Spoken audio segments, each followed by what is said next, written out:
Federated Insurance is a lot like the family businesses we help protect. For 105 years and counting, Federated has shared the common values that have served our clients well. Federated Insurance, it's our business to protect yours. Call Tony Reese in Quincy at 223-4623. Your State Farm agent, Charles Schultz, can help get you to a better state. From cost to coverage, Charles can develop a plan just for you. This is Charles Schultz. Call me at 224-6665 or drop by my office next to County Market at 48th and Broadway, and together we'll review your insurance needs. When Scott and I purchased these two rocking chairs, our intention was to rock together on our porch in our old age. But when Scott was diagnosed with cancer, our lives drastically changed. When discussing Scott's final wishes, we decided the best choice was Hanson Spear Funeral Home. We liked the home-like setting, and we knew we could trust the Spear family to honor our wishes with a personalized video and the Bible Scott used daily. Hanson Spear even arranged a special time for our granddaughters who were having a difficult time. They took care of everything. It's coming to Quincy, and it's a game changer. Fiber is the fastest technology available, and Adams is bringing fiber to the home. Nothing else compares to fiber, and Adams will be connecting Quincy neighborhoods to this lightning-fast internet and telephone service with no gimmick pricing and local service. Find out how your neighborhood can become a fiberhood. Just take the quick survey at followthefiber.net. Adams, the better and now faster way to connect.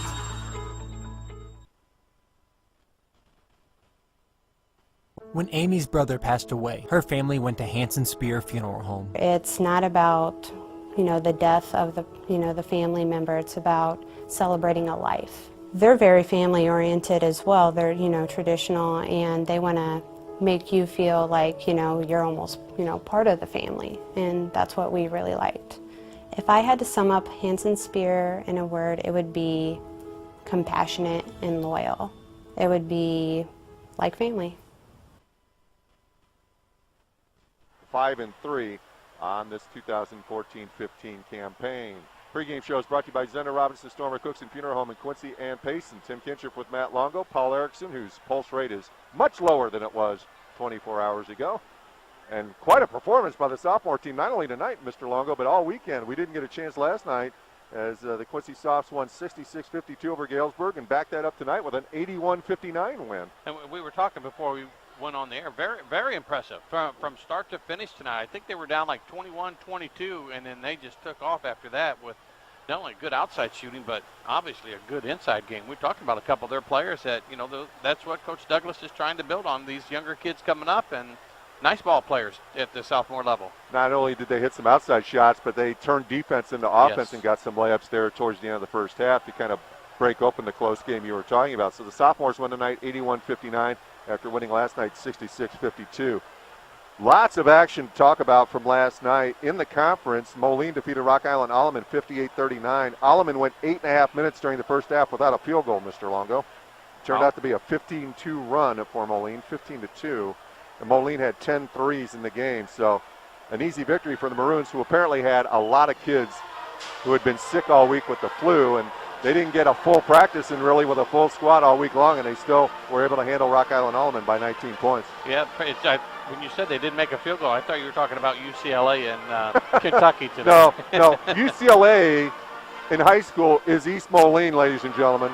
After last week having 11 field goals against Quincy, last night UT was 12 of 45 from the field. So if you're doing the math, ladies and gentlemen, United Township in their last two games is 23 of 100 from the field. That's just bad shooting.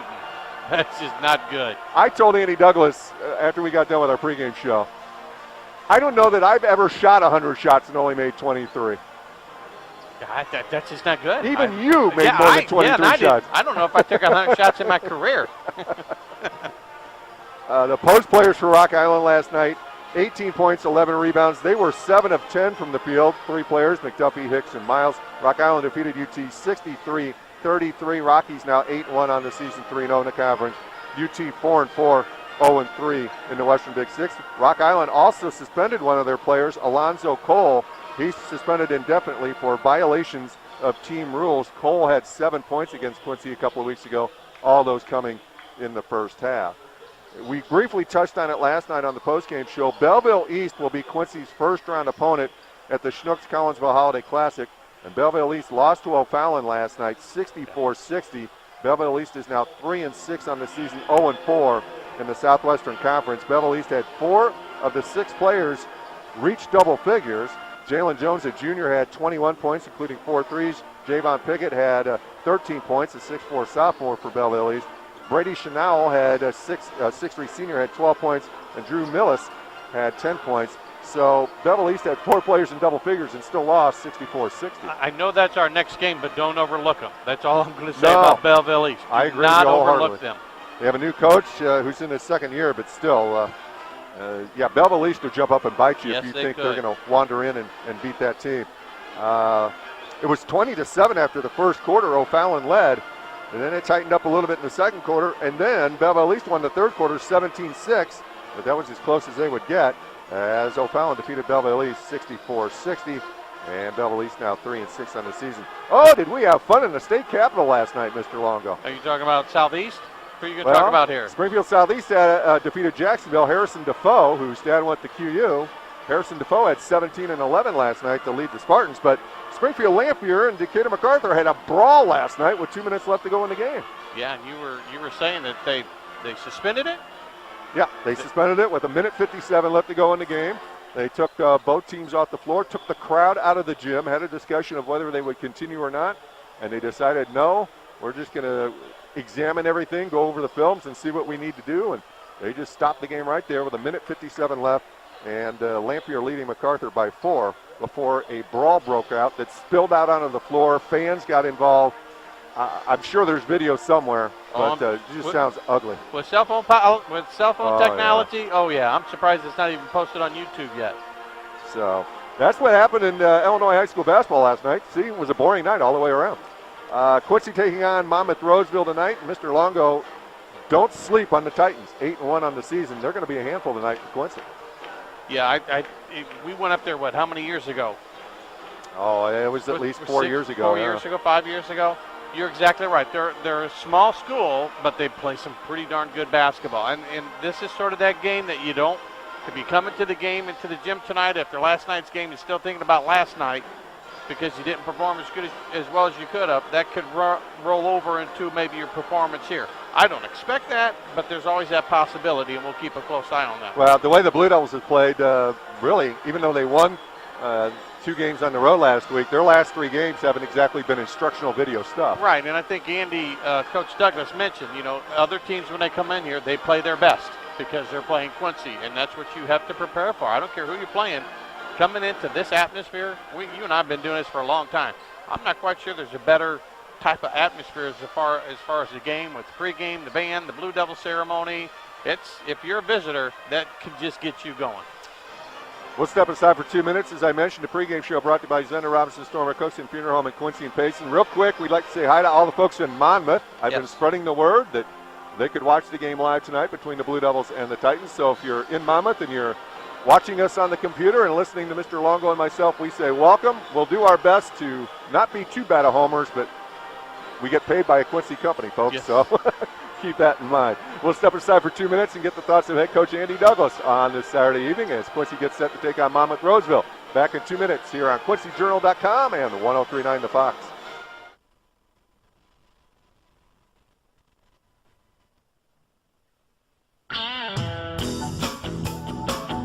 When Andy Douglas became the head coach of the Quincy High Blue Devils, he wanted a fresh start and a new look, starting with a locker room.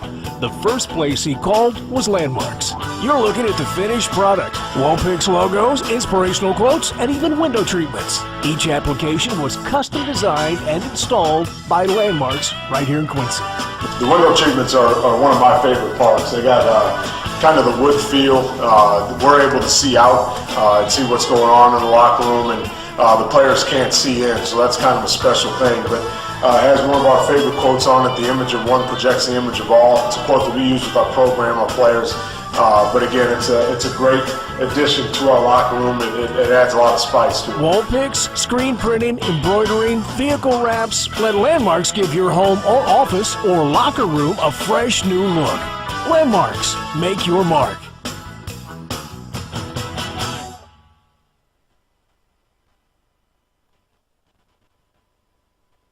When Amy's brother passed away, her family went to Hanson Spear Funeral Home. It's not about, the death of the family member. It's about celebrating a life. They're very family oriented as well. They're, traditional, and they want to make you feel like, you're almost, part of the family. And that's what we really liked. If I had to sum up Hanson Spear in a word, it would be compassionate and loyal. It would be like family.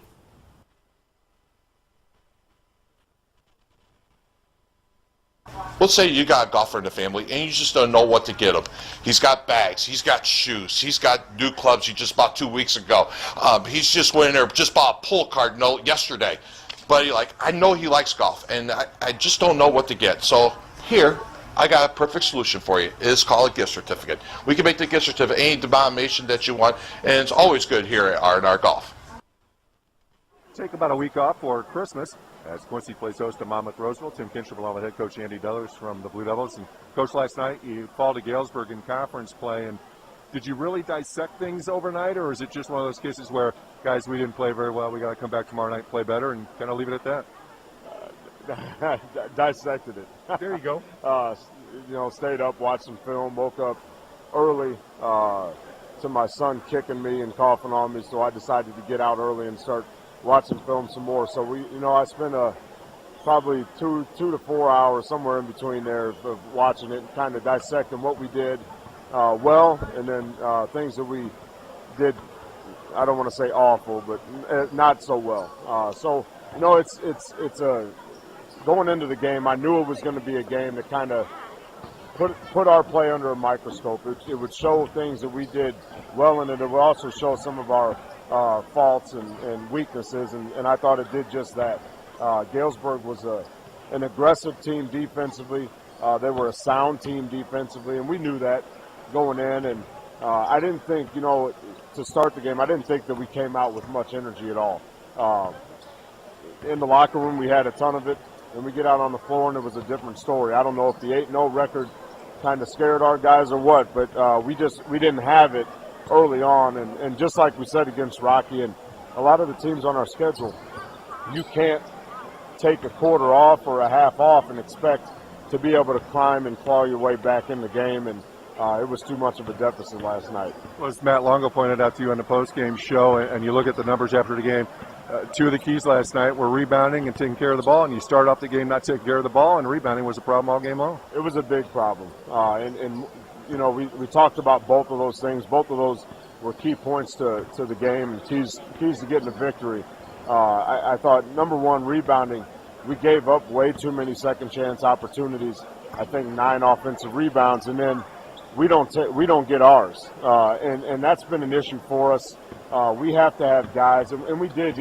Parker Bland and Reagan Tenhouse have been guys that have been able to get to the offensive glass and pick up some easy buckets that way, and we leave that game with 2 offensive rebounds. And that told me and told our guys that, we didn't work hard enough to get there. We didn't have that extra effort or that second chance effort to go get a second chance opportunity last night.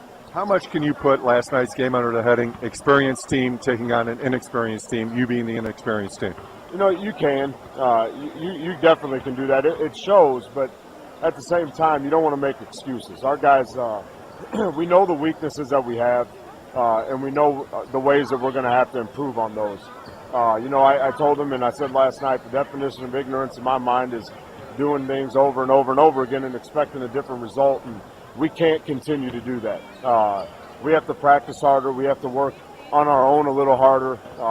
We have to push each other in practice. I think we have a phenomenal group of guys, a nice group of guys that really like each other. And when you get those type of kids, it's sometimes kind of hard to be the bad guy, to be the mean guy at time and push your teammates. So right now we're looking for that vocal leader to come out there and kind of push each other to be better than what we are. And I know we talked a lot about that this morning, and I hope they take it to heart tonight's game. Monmouth Roseville 8-1 coming in. As I said last night, no sister of the poor coming in here tonight. No, they're not. They're a team that's they're hungry. They want to win, and they more specifically want to win here. Yeah. It's important to them and to many schools to get a win at Quincy High School. So we know that. We know that they're going to come out hungry and ready to play and as aggressive, and they're going to try and push their wheel on it. But it's important for us to get off to a quality start. We say that, every coach says it, but after last night's game and the disappointment in how we played, the energy that we had, I think it's extremely important that our guys show a little more fight, a little more energy in the first part of the game. Go get them. Thanks a lot. Appreciate it. That's head coach Andy Douglas as Quincy gets set to take on Monmouth Roseville. We'll have more in just a few moments here on 1039 The Fox and QuincyJournal.com.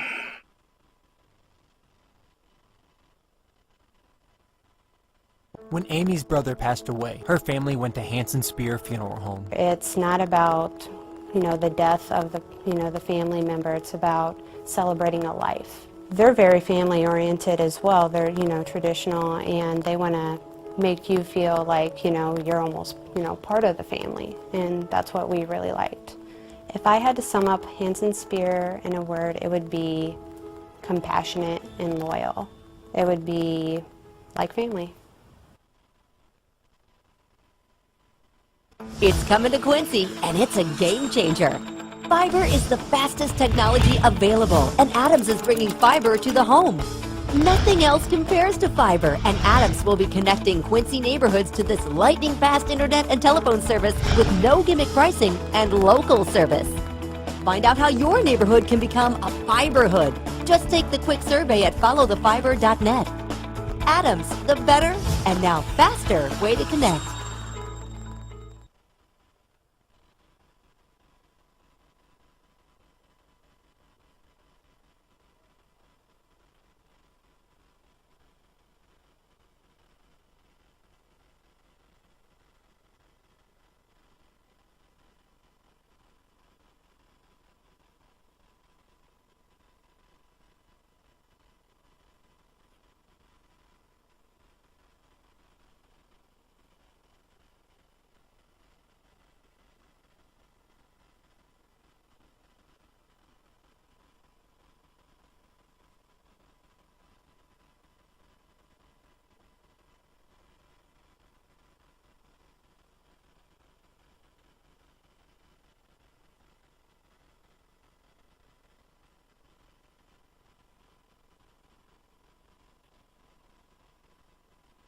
Welcome back to Blue Devil Gym on this Saturday evening. Quincy getting set to take on Monmouth Roseville in this non-conference game. Monmouth Roseville, the number 3 seed at the Macomb Holiday Tournament.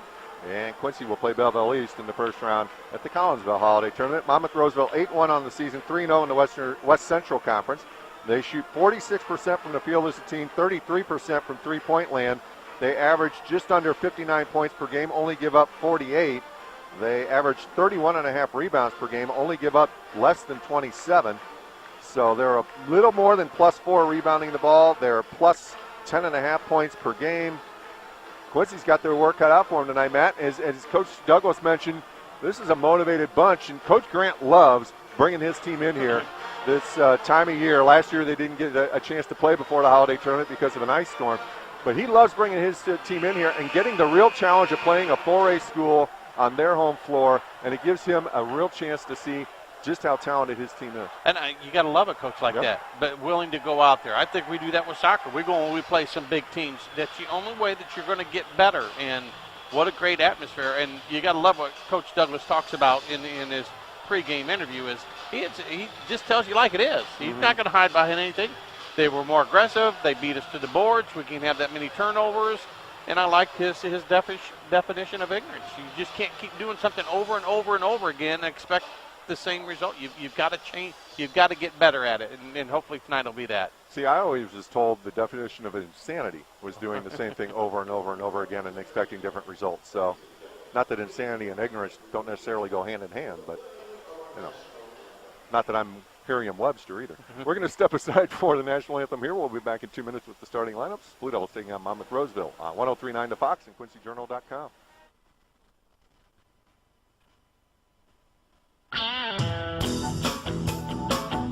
When Andy Douglas became the head coach of the Quincy High Blue Devils, he wanted a fresh start and a new look, starting with a locker room. The first place he called was Landmarks. You're looking at the finished product. Wall picks, logos, inspirational quotes, and even window treatments. Each application was custom designed and installed by Landmarks right here in Quincy. The window treatments are one of my favorite parts. They got kind of the wood feel. We're able to see out and see what's going on in the locker room, and the players can't see in, so that's kind of a special thing. But it has one of our favorite quotes on it: "The image of one projects the image of all." It's a quote that we use with our program, our players. But again, it's a great addition to our locker room. It adds a lot of spice to it. Wall picks, screen printing, embroidering, vehicle wraps. Let Landmarks give your home or office or locker room a fresh new look. Landmarks, make your mark.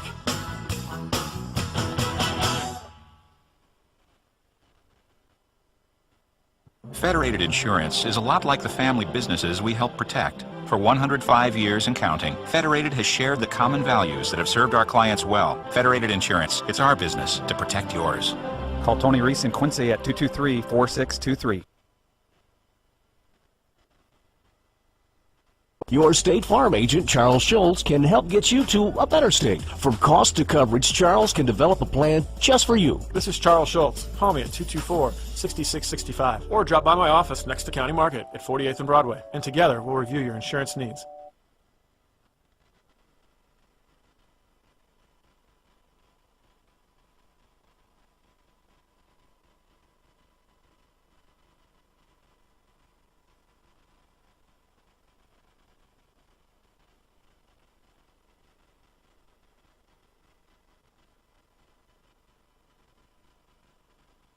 Welcome back to Blue Devil Gym. Monmouth Roseville starting lineup has just been announced. The Blue Devils, well, actually, the Blue Devil is about to make his appearance. Tim Kitcher with Matt Longo, Paul Erickson, our producer. Let's tell you the starting lineup for the Titans at 8-1.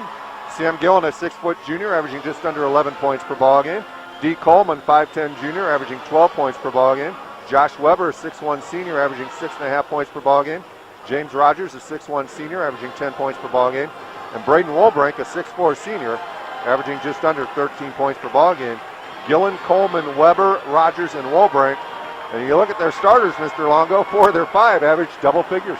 Yeah, I mean, let's see if they can do it against a bigger school. But they've got a nice team. We've talked about that. There's not going to be one of those things where you just, like we talked about before, show up, we're going to play, we're going to get out of here, and we're going to get ready for Christmas break.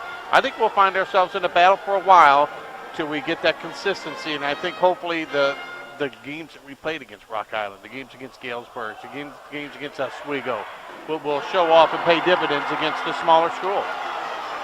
The only loss for Monmouth Roseville was to Kewanee by the final of 68-60. And from reading the newspaper account of the game and talking to one of the Monmouth Roseville parents before the game, sounds to me like Kewanee just used one big run to separate themselves from Monmouth Roseville and then hit free throws down the stretch to make it an 8-point deficit. I'd like to see the same thing happen here.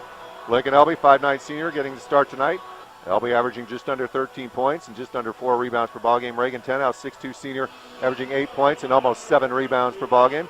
Cameron Gay, 5'9 junior, averaging 5 points and 2 rebounds per ball game. Jacob Job, 6'3 junior, averaging 11.5 points and 3 rebounds per ball game. And Parker Bland, 6'4 sophomore, averaging just under 5 points and about 6.5 rebounds per ball game. LB, Tenhouse, Gay, Job, and Bland. And I'm not singling out the next 2 players I'm going to talk about, and Jacob Job had 15 points last night, but he can play better than he played last night. Parker Bland needs to do better than 6 points and 2 rebounds like he had last night. You mentioned that long before we went on the air, and you're right. And I think everybody in the crowd would expect the same thing from your big, more than 6 points and 2 rebounds. I mean, maybe once in a great while, but he's got to be a little more of a presence inside to use that left hand of his and use that body. He's basketball smart and get in there and get some more rebounds, and he's more than capable of doing that. And he's had, and I said this to Coach Douglas, he's had at least 5 or 6 point-blank opportunities at the rim the last 2 games, and I don't think he's made any of them. No, he had hit one shot from that left side of the basket. He had one right in front of the rim last night at the far end and missed it. I don't know how, but he did. So, I wonder if that's just a confidence issue with Parker. Well, hopefully he'll get out of that funk a little bit tonight. Lots of crowds down here. It's filling up for the Palm Show, I guess. Yeah, we'll have the Pom Pom Lights show at halftime, as we always do, the final game before the holidays.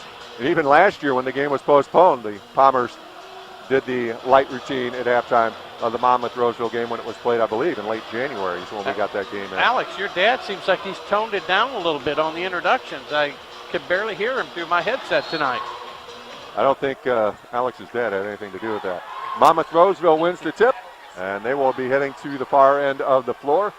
And they are in navy blue uniforms with white and silver trim, and on the first possession, they throw it away. Yeah, as D. Coleman threw it over the head of Sam Gillen. You know, it really wasn't much of defensive pressure. It's just a silly mistake of making a pass where the other guy wasn't even looking for it. So hopefully that'll be a sign for them tonight. Let's see what the Blue Devils can do on their first possession. Elby hits Tenhouse between the circles, high post. Tenhouse on a dribble drop. Behind the back pass in traffic, goes off a leg, and they're going to say off of Bland's leg, out of bounds to Monmouth-Roseville. No, I agree, Coach Douglas. I think you got all the right. There's no way that went off a Blue Devil player. No, that went off of Monmouth-Roseville. Yes, it did. But none of the officials had a good look at it. Here's Coleman speeding all the way down the lane. Back pass. What do we have there? Travel on the back pass. They took that extra step. It's almost a makeup call for the out-of-bounds play. D. Coleman played football, as did 4 other Titan players, whose names I recognize. And Coleman was all conference for Monmouth-Roseville in the West Central Conference. Here's Elby with it, right wing, goes down on the block to Parker Bland, back to Elby, right wing 3 on the way for Lincoln Elby, off the front of the rim, no good. Rebound brought down by James Rogers. He gets it to Coleman, across the timeline to Sam Gillen. Gillen, left wing, double teamed, goes high post, finds Rogers. Rogers lost it on the way through, it's off Tenhouse and goes to Cameron Gay. So 3 trips down the floor for the Titans, 3 turnovers. Cameron Gay with it out front, penetrates, has it knocked away, it's loose, and it's picked up by Bland and Wolbrink. Will have a jump ball, it'll belong to Quincy. I think one word we could put in this first 1 minute, 60 seconds is pretty sloppy. Not a good start for either team. Not real sure of their possessions, not sure of their ball handling and everything. Elby will inbound, baseline left of the hoop, gets it into Parker Bland. Bland thought about a cross-court pass, goes high post Lincoln Elby. Top of the key, ball fake, rises, gets it to Job. Left wing 3 on the way for the left-hander, and he hits it. That's what we need from him. Jacob Job hitting that outside shot will open it up for Reagan Tenhouse and for Parker Bland. Gillen and Coleman play catching backcourt. Now they get it across the timeline to Rogers. Rogers on a dribble drive. Stops down at the baseline, leaves his feet, and throws it away. 4 trips, 4 turnovers. 30-second timeout coming up from Monmouth-Roseville. And a good timeout by Coach Grant. Very good timeout. Just a little nervous and trying to do a little bit too much, that being in Monmouth-Roseville. 2 passes have just gone completely out of bounds for them. So not so much our defense, it's just Monmouth being a little nervous and making some silly mistakes. Rogers that time drove baseline, got cut off, and just left his feet and had nowhere to go with the ball and just kind of threw it on a wing and a prayer. Yes, he did. So timeout called by Coach Chuck Grant. Yeah, very, very good timeout. You just don't want things to snowball before you don't have a chance to even correct anything. And I think you're right. He just called the kids over and said, settle down, guys. We're fine. We're only down 2-0, 3-0. Tenhouse will inbound for Quincy.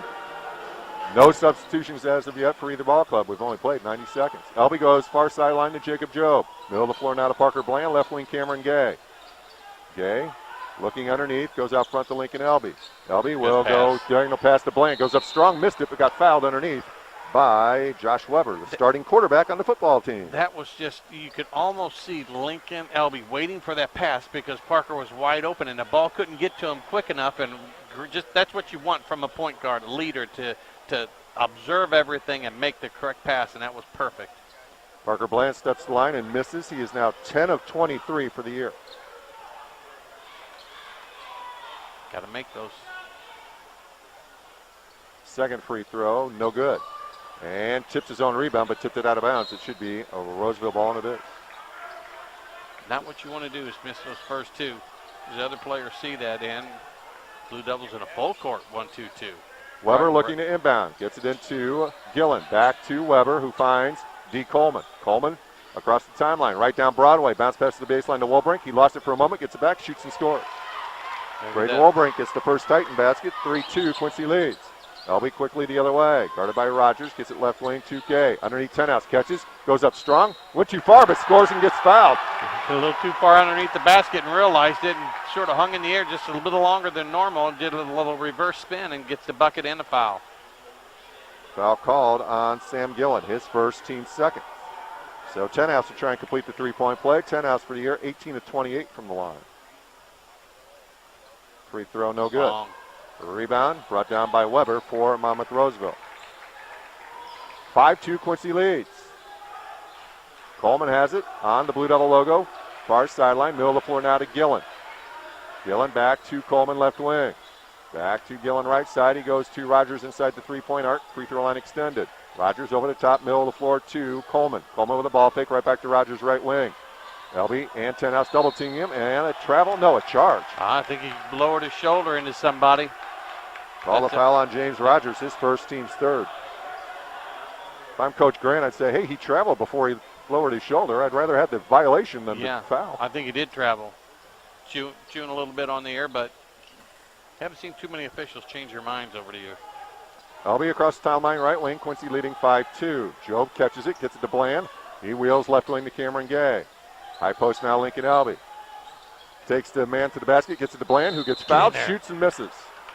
As Monmouth Roseville switched, and now Josh Weber's down the floor. He twisted his left ankle. Yeah, he just came down on it wrong. He's moving okay. They're going to sub, though. Maybe there's a little history there. Stay on the court, young man. Weber picks up his second foul, and he'll come out. Bland misses the free throw. Quincy 0 for 4 from the line in the first quarter. Just got to make those. Angel Araguin checks in. Believe it or not, Matt, he's a football player. And he's got pink socks. And Bland makes the second free throw. He's now 1 out of 4 in the game, and Quincy leads at 6-2. Walbrink had trouble with the inbounds pass, but recovers and gets it to D. Coleman. Coleman near the timeline, picks up his dribble, bounce pass to Gillen. Gillen splits two defenders, has it poked away, but it goes straight to D. Coleman. Back to Gillen at the volleyball line. Left wing D. Coleman. Back to Sam Gillen. Rises for a right wing three, and it's way off, and the rebound comes to Cameron Gay. He gets it to Lincoln Elby. Elby in transition, middle of the floor. Gets it to Tenhouse along the baseline. Reverse layup, Reagan Tenhouse. Rolls in. Nice, Reagan. 2 times he's used that little roll from underneath the basket. Nice 8-2 lead for the Blue Devils. 4:45 left to go first quarter. Coleman to Gillen in backcourt against the 1-3-1 pressure from Quincy. 1-2-2 pressure, I should say. Rogers catches across the timeline on the sideline. Splits two defenders. Takes it to the paint. Rises. No. Goes underneath the Walbrink for the layup. Walbrink is all 4 Titan points. 8-4 Quincy leads. Elby quickly the other way. Will now back up. Get it to Bland high post. Left wing Job. Right middle of the floor to Lincoln Elby. Elby gets a screen from Tenhouse. Elby will try to pick and roll, but his pass deflected and stolen away by Monmouth Roseville.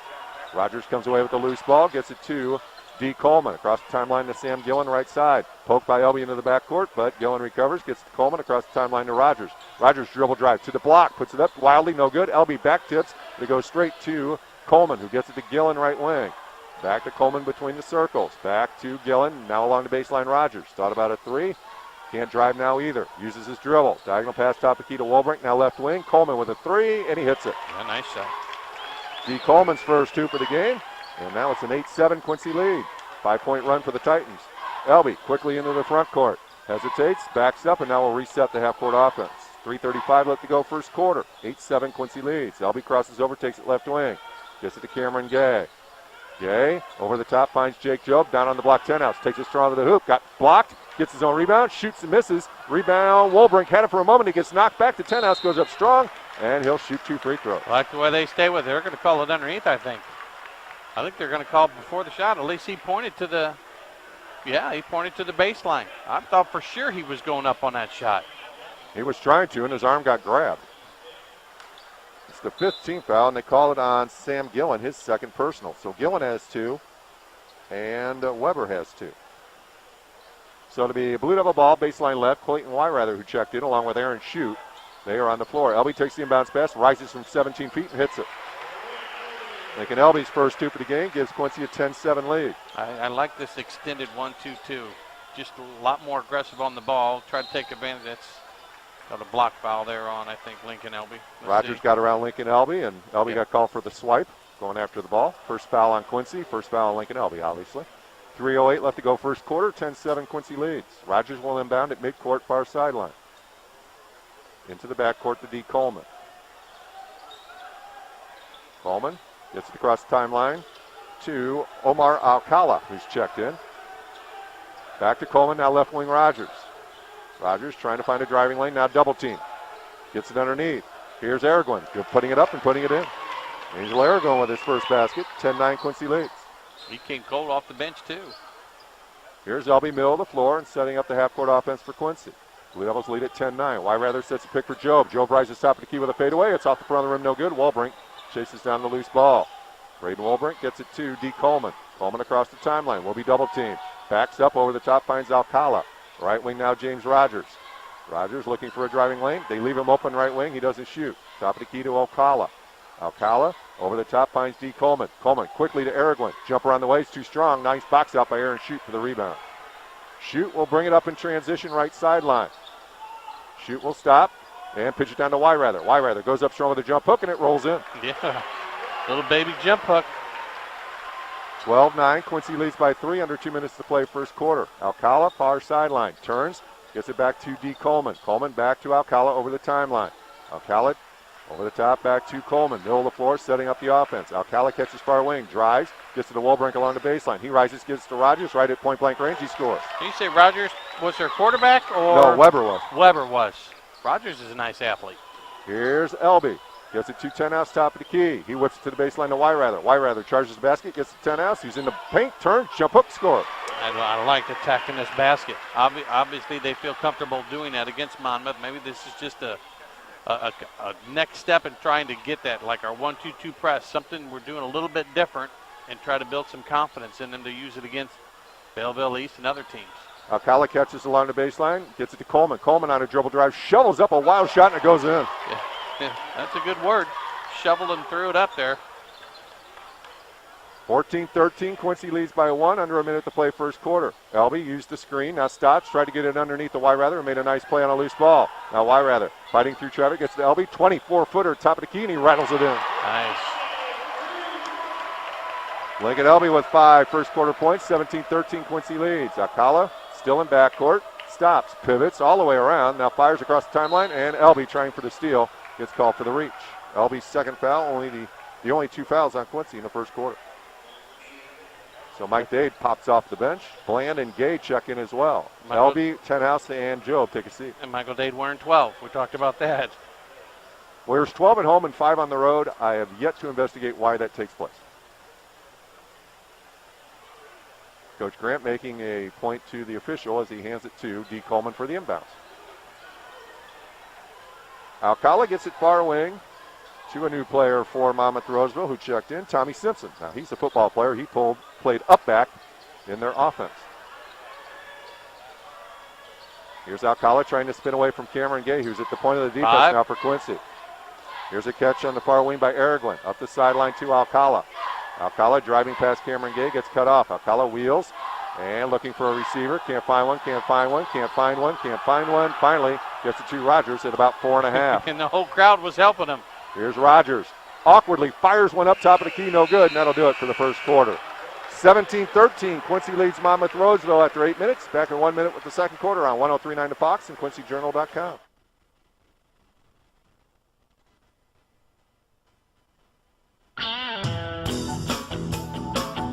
When Andy Douglas became the head coach of the Quincy High Blue Devils, he wanted a fresh start and a new look, starting with a locker room.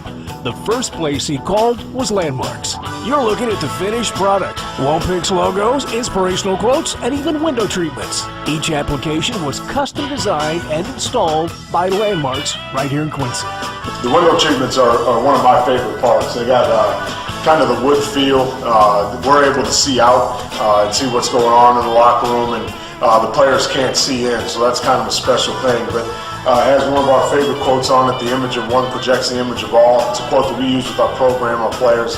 But again, it's a great addition to our locker room. It adds a lot of spice to it. Wall picks, screen printing, embroidering, vehicle wraps. Let Landmarks give your home or office or locker room a fresh new look. Landmarks, make your mark.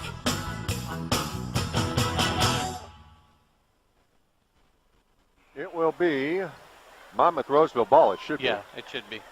That's what the coach is talking about. Monmouth Roseville won the tip. Then we had a held ball at the 7-minute mark. So it should be a Monmouth Roseville ball, and it is to start the second quarter. Quincy leading the Titans 17-13. Tim Kinship with Matt Longo. Paul Erickson, our producer. Back in the radio studio, and Alex Goff here at Blue Devil Gym on QuincyJournal.com. Here's Coleman getting it to Rogers. Back up to Coleman. Now they find Sam Gillen, who's back into the ballgame. He gets it to Tommy Simpson. Gillen gets it to Coleman. Back to Gillen between the circles. Now diagonal pass finds Rogers, far wing. Rogers sizes up Wyrather, stops, And gets it middle of the floor to Gillen. Right wing now to D. Coleman. Back to Sam Gillen. Left open for a three. Fires and hits. Boy, pretty shot. Released that. Had his feet square to the basket. Nothing but almost back rim and net. 17-16. Quincy leads by one. Cameron Gay catches. And his pass deflected by Simpson out of bounds. Pass intended for Aaron Shute. Quincy ball near midcourt, far sideline. Wolbrink checks back in, replacing Simpson. I don't remember Coach Grant being so active. He is an active coach. Yes. He's been the last couple years. And even more so that game up at Monmouth College. He really wanted that one and got it. Here's Shute with a bounce pass to Bland between the circles. Now to Cameron Gay. Gets a screen from Bland. Gay has it middle of the floor. Gets to Mike Dade. Dade has a quickness advantage. Can't take advantage of it. Here's Bland mid-post. He's going to drive baseline. Spins in the paint. Lost on the way up and is taken away by Araguen for Monmouth Roseville. Third turnover on the Blue Devils. Gillen with it, right sideline. Middle of the floor now to D. Coleman. Right back to Gillen. Gillen on the wing. Bounce pass along the baseline to Wolbrink. Back up the sideline to Gillen. Middle of the floor now to Coleman. Right back to Gillen, right wing. Back to Coleman, left side of the top of the key. Now mid-post, they find Araguen. Araguen completely pivots around. Bland deflected it, and it's stolen away by Mike Dade. Dade with a nice bounce pass to Shute for the layup. Oh, he missed it. Rebound back tapped and chased down by Wolbrink for Monmouth Roseville, and he'll lay it in. Yeah, just a bad break down there. Just couldn't get that. Aaron Shute couldn't get that to fall in for him. And then Monmouth very quickly down to the other end takes their first lead. 18-17, Titans lead by one. 6:12 left to go first half. Dade crosses over, leaves his feet, pitches it to Shute far corner. He rises for a three, and he drains it. That's a way to make up for it. Can't make the 2-footer, but he drained a 20-footer. The Aaron Shute story. 20-18, Quincy leads by two. Here's Rogers hesitating, now picks up his dribble, gets to the Wolbrink. Wolbrink takes it to the paint. His jump hook is good. Wolbrink with 8 points, and it's a 20-20 ball game. Now Dade charges into the paint and gets called for the charge. That's a good call. Michael just got a little too far. Michael Dade just got a little too close to the basket and couldn't make his mind up and end up drawing the charge. His first, team's third. My point being about that little Aaron Shute is he didn't get rattled because he missed the layup and they scored a basket. A lot of younger kids would take that, but he stood in that corner and drained that three-pointer. Jacob Joe back in for Quincy. Here's Dade with a steal at midcourt. Dade tried to cross over. He lost it. It's still loose. Now a jump ball call to be Quincy ball once again on the alternate possession. You got to hold on to that ball. Got to know your surroundings. Well, he had a defender in front of him and figured he had time to go behind his back. He didn't realize there was a defender trailing, and that defender deflected the ball, and it was loose on the floor, and Quincy jumped on it, and it was tied up. Dade with it in backcourt. He'll set up the offense, hounded by Sam Gillen. Dade gets it to Cameron Gay, near corner. Gay up top to Bland. Bland far wing to Job, further on the corner to Dade. Dade, diagonal pass to Cameron Gay, who finds Tenhouse mid-post. Tenhouse, quick move in the paint. Big jump hook, no good. Rebound tipped away by two teammates and is brought down by Coleman. Coleman speeds into the front court, shovels it to Rogers. Rogers underneath the basket, reverse layup is good. Oh, a little jackknife, little bunny hop jackknife, and spun that ball around into the basket. Blue Devils quickly down court. I like our offensive movement. I like where we're getting the ball down low, just like we did here with Reagan Tenhouse. And he missed the bunny. Tenhouse got the pass from Bland, high-low, and Tenhouse missed the shot. 22-20 Titans lead, and they have the ball. Rogers crosses over in the paint, pitches it to Wolbrink along the baseline. His pass deflected, but it still finds Coleman, who's short on a three, and Bland all alone for the rebound. 4:36 left to go first half. Monmouth Roseville leads 22-20. Up and down game. Dade looks like he's a little tired. Gets it to Tenhouse between the circles. Tenhouse on a dribble drive. Stops, gets it to Gay. Gay gets a screen from Tenhouse. Tenhouse rolled and was open, but didn't get the ball. Gay will now back it up and reset the offense. Now Gay on a dribble drive. Will bounce pass it right to the shin of Gillen, and it's taken away by Coleman. Coleman will take it all the way to the hoop. Put it up, no good. Rebound brought down by Joe. Bland affected the shot by Coleman. Here's Tenhouse on a dribble drive. Takes it to the hoop, misses. Oh, Bland offensive goaltended. Yeah, I probably should have let that go on. I know his momentum had him going that way, but you just got to move that hand away. I'm not quite sure it would have gone in, but I'd much rather have a chance than have a goaltending called on me. Alcala back in for Monmouth Roseville, as is Tommy Simpson. Now, Coleman, I think, had a nice layup down there, but he gave in to I was going to get fouled, went away from the basket instead of leaning his body into the guy and going up and trying to draw the foul. Here's a steal by Carson Gay. Carson Gay takes it to the hoop. His layup is good. A little push from behind, too. Yeah, Blue Devils are now 1 for 3 in their last 3 layup attempts, and it's tied 22-22. Alcala in backcourt.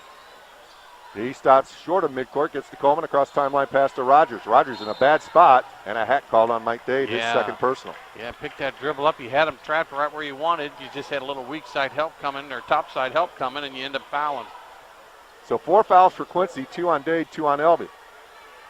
3:39 left to go, first half, tied at 22. Monmouth, after having a couple early fouls, have sort of backed off on their area of fouling. Rogers has it far corner, beats the double team over the top to Coleman, cross court to Alcala, further on the wing, Wolbrink. Back up top to Alcala, left wing to Coleman, right back to Alcala, right side of the offense. Back to Coleman, left side of the offense. D. Coleman with it, floats a pass to Alcala. Down along the baseline, Rogers. Rogers, double teamed over the top, finds Coleman. He penetrates, shovels it underneath the Simpson. His fadeaway, short shot, no good. Bland with the rebound for Quincy. Gets it to Mike Dade. Dade in transition. Hesitates again. Now dribble drive to the paint. No look pass to Gay. Near corner. 3 on the way. Short. Rebound Parker Bland. Tried to force it up and got fouled by Wolbrink. Bland caught that ball on the way down and threw it back towards the basket. And Wolbrink gets called for the foul. Yeah, I mean, it was great that he went up with the shot when he was getting the ball. Instead of coming down and trying to gather himself, he did it all in one motion and at the free throw line. And misses the first. He's now 1 out of 5. So like I said, maybe it'd been better off if he would have shot it. 3 minutes to go, first half. Bland. No. They say Bland, I think, stepped on the line. Yeah, someone did. He pointed to the line. So an empty trip for Parker Bland, who's 1 out of 6 now from the free throw stripe. We have enough trouble making them. We can't afford to have violations on top of it. Here's Alcala in backcourt.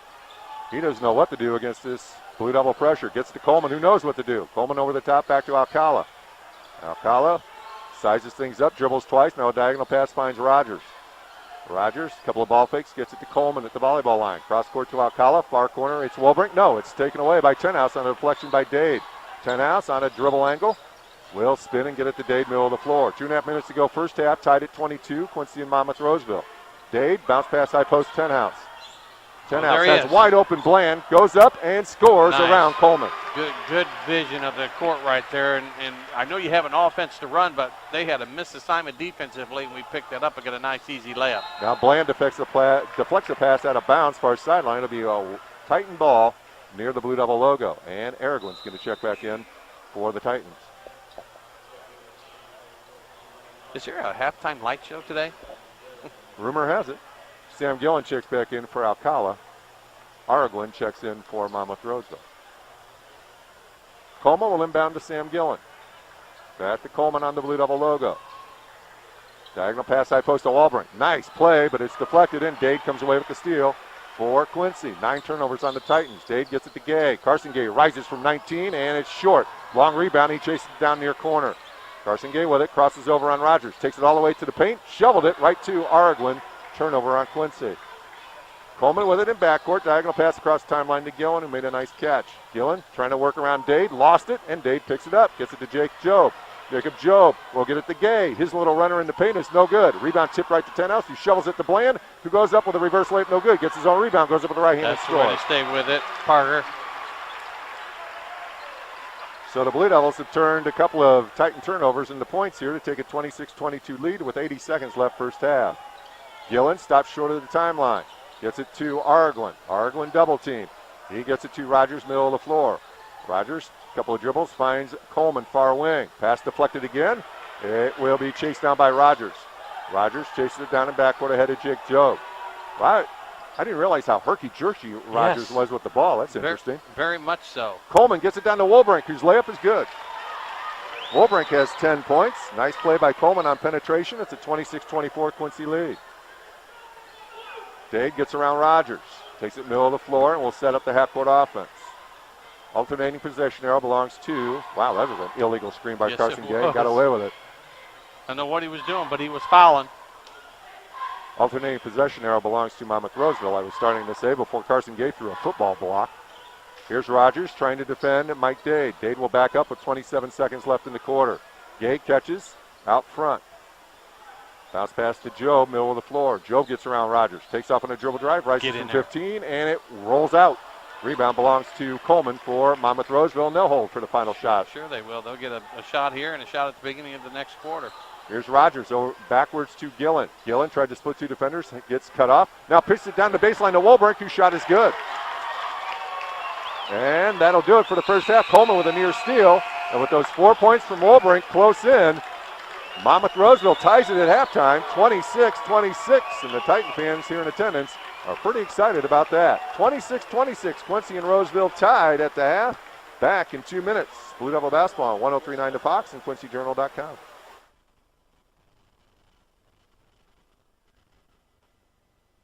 When Scott and I purchased these two rocking chairs, our intention was to rock together on our porch in our old age. But when Scott was diagnosed with cancer, our lives drastically changed. When discussing Scott's final wishes, we decided the best choice was Hanson Spear Funeral Home. We liked the home-like setting, and we knew we could trust the Spear family to honor our wishes with a personalized video and the Bible Scott used daily. Hanson Spear even arranged a special time for our granddaughters who were having a difficult time. They took care of everything. It's coming to Quincy, and it's a game changer. Fiber is the fastest technology available, and Adams is bringing fiber to the home. Nothing else compares to fiber, and Adams will be connecting Quincy neighborhoods to this lightning-fast internet and telephone service with no gimmick pricing and local service. Find out how your neighborhood can become a fiberhood. Just take the quick survey at followthefiber.net. Adams, the better and now faster way to connect.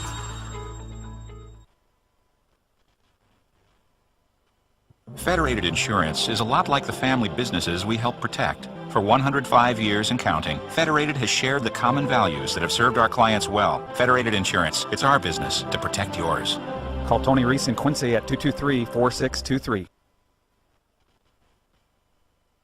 Your State Farm agent, Charles Schultz, can help get you to a better state. From cost to coverage, Charles can develop a plan just for you. This is Charles Schultz. Call me at 224-6665 or drop by my office next to County Market at 48th and Broadway, and together we'll review your insurance needs.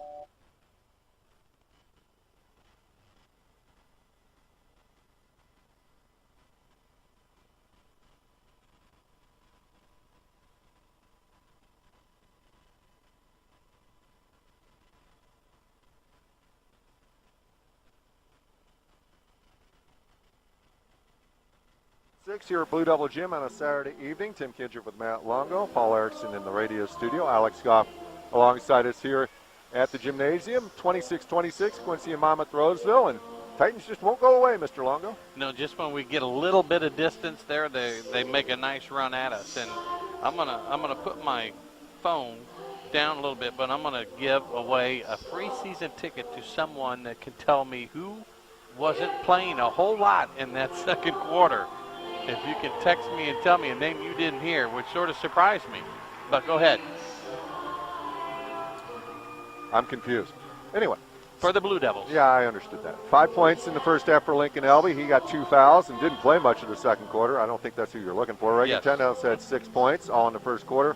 3 for Jacob Job, 5 for Parker Bland, 2 for Clayton Wyrather, 3 for Aaron Shute, and 2 for Carson Gay for the Quincy total of 26. Meanwhile, Braden Wolbrink leads the way for the Titans with 12 points, 3 for Sam Gillen, 5 for D. Coleman, 4 for James Rogers, and 2 for Angel Arguin for the Titans total of 26.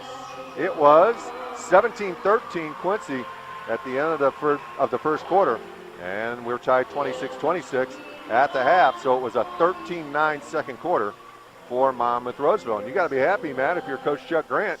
Your team held a Class 4A school to 9 points in the second quarter. Well, I watched him when they made that bucket to tie it at halftime. The way he celebrated with his kids and slapped their hands, heck yes, they're happy with that. I would be if I were an opposing team coming in here and held a 4A team and we're tied. They're no better off now than they were when they started the game. That being Quincy, we're tied just like we did when we threw the ball up. My point was I think Lincoln Elby is important to our team tonight as any night because I think he sees the game so well, like that one pass. And when he went out and hardly played the second quarter, we really never got into a real good offensive flow. And I just think tonight, I think he sat out because I think Coach Douglas knows he really needs him here in the second half to keep things at an even keel so that they can distance themselves between Monmouth. That's just what I've noticed. Well, I like the way he plays, Lincoln. I think basically what happened was the way Monmouth Roseville was playing defense, the Blue Devil perimeter players were able to beat the man guarding them, but they weren't sure where they were going with the ball once they made that initial blow-by. And they got kind of caught in the air a couple of times, not knowing where to go with the ball. And the Blue Devils also missed, 4 shots within 3 feet? And how many free throws, too. Well, so if you take those bunny shots and, what did we miss, 4 or 5 free throws at least? 1 out of 7 for the game, Quincy so is. 6 free throws you missed besides the 4 bunnies. So, you took in 2, 4, 6, 8, 14 points right there if you make everything. I'm not saying you will, but that's a big swing right there. We'll take another 2-minute break. We have the light show going on from the Q City Palmers, so we have a longer halftime than usual. We'll take another 2-minute break. I'm going to tell a story about some folks in Monmouth for those folks watching on the internet and listening. So get ready for that, folks, up in Warren County. Back in 2 minutes, tied 26-26, Quincy and Monmouth Roseville. This is Blue Devil Basketball, 103.9 to Fox and QuincyJournal.com.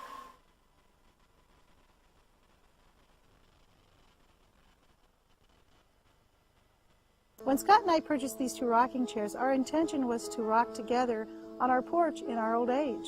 But when Scott was diagnosed with cancer, our lives drastically changed.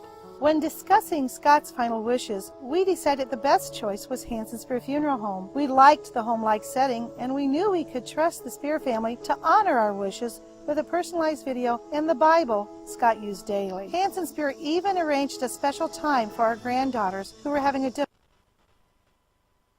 Let's say you got a golfer in the family and you just don't know what to get him.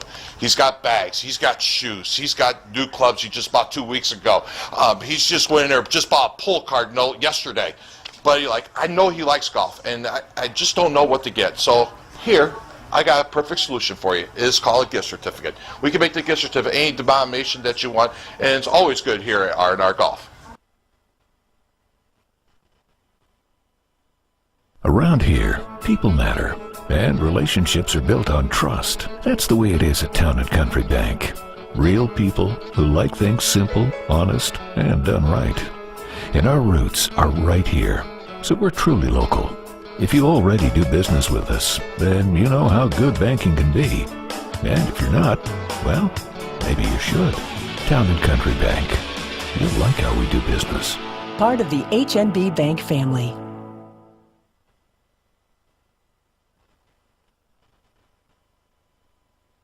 Bah humbug! I don't care. You know what? If you want to see the latest style, you just want to see the Skechers golf shoe here at R&R Golf. This is spikeless, leather, and they're selling for $84.99 here at R&R Golf. Brand new on the market.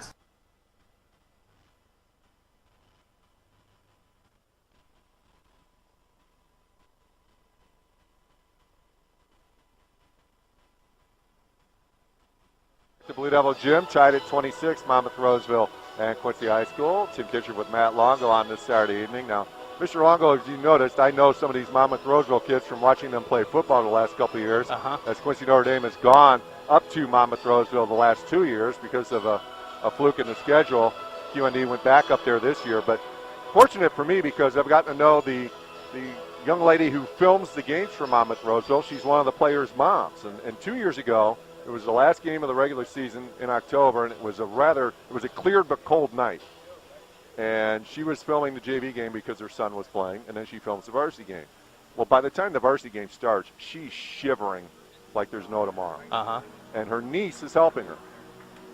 Well, the niece all of a sudden leaves because she's on a hot chocolate run. Well, by the end of the first quarter, I can't broadcast the game because we're standing behind them because of how small the press box is in Monmouth Roseville. I'm standing behind her, and I can't stand the shivering anymore, so I take my coat off and give it to her because I'm a nice guy. And, she accepts it, and she was fine for the rest of the time she had my coat on. But still, no hot chocolate came to her until like 3 minutes left in the halftime. Her niece finally arrives again with the hot chocolate. So this year, Q&E goes back to Monmouth Roseville, and I'm trying to decide, okay, do I show up with blankets and a thermos and all this stuff? And I'm like, well, we got along really well, but I'm not going to show up and do all this stuff. Meanwhile, she tells me her nephew is Sam Gillen, who plays on the Monmouth Roseville basketball team. If you were with us first half, you recognized the name. So I say, well, you better say hi to me when you come to the game. Well, of course, we had the freezing rain twice last year, so they didn't make the trip. So when she shows up this year, like I said, I had plans to bring a blanket and a thermos and all this stuff, but I wasn't sure how that would be received. So she shows up and she's ready this year for the cold weather. She's got the good coat on and everything else, and she looks at me and she goes, "I'm real sorry. My niece and I talked, and we said, boy, he's going to be mad we didn't show up at the basketball game." I said, "No, I kind of figured with the bad weather that you guys wouldn't be there, so no big deal. Don't worry about it." So it turns out her name is Trish Bertelson, and she works at the high school. She's in the computer department. In fact, she's the curriculum director for Monmouth High School, and I think, in fact, the whole school district in Monmouth.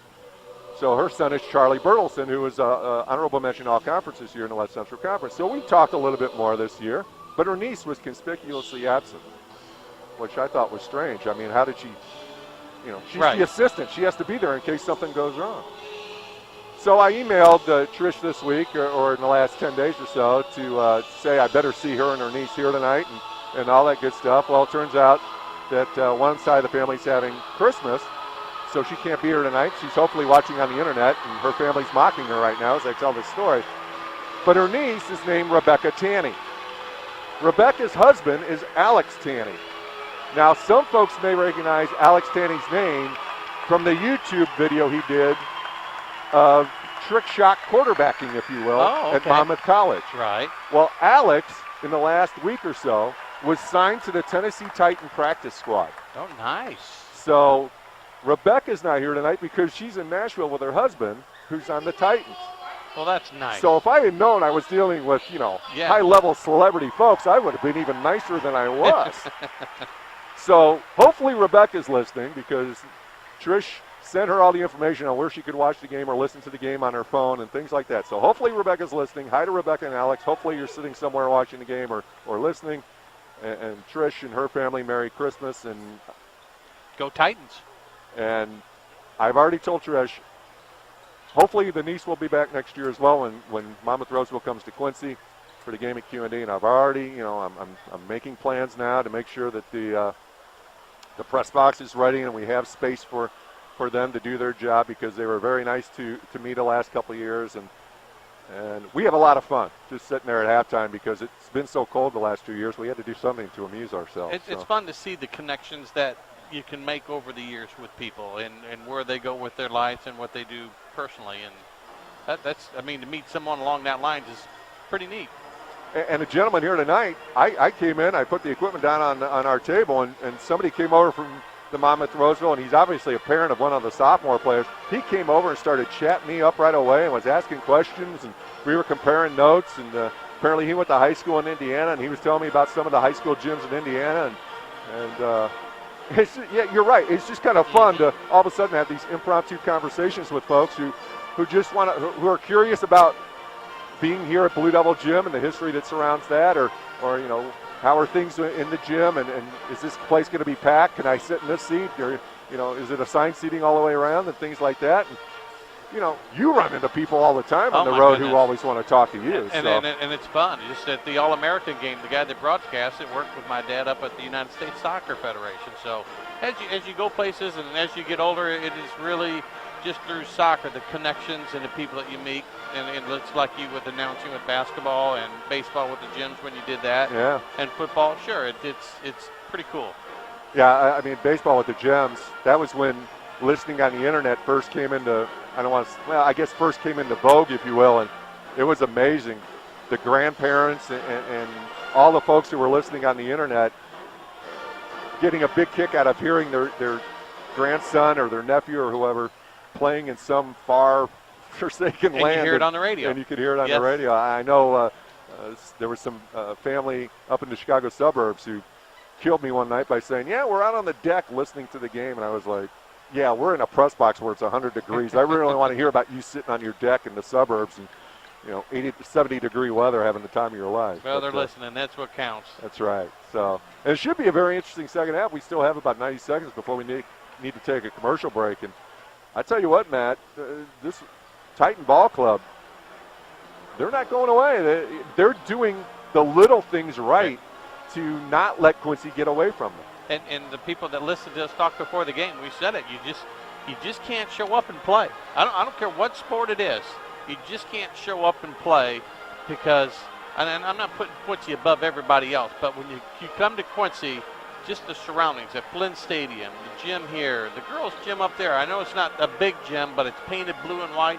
You just always want to do your best, as do our athletes when we go to other communities as well. But it's just something about coming to Quincy and playing at Quincy that brings out the better. And Monmouth ties it up here at, not right at the buzzer, but pretty darn close to go 26-26 here at halftime.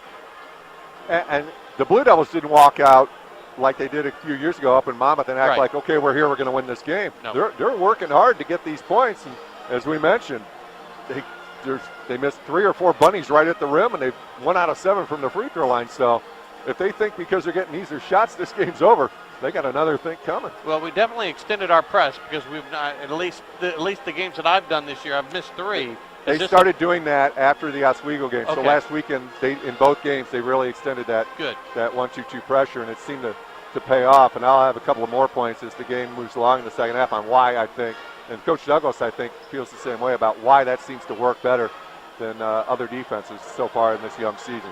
We're going to step aside for a 1-minute break, come back with the second half, tied at 26, Monmouth, Roseville, and Quincy. Back for the third quarter in 60 seconds here on 103.9 The Fox and QuincyJournal.com.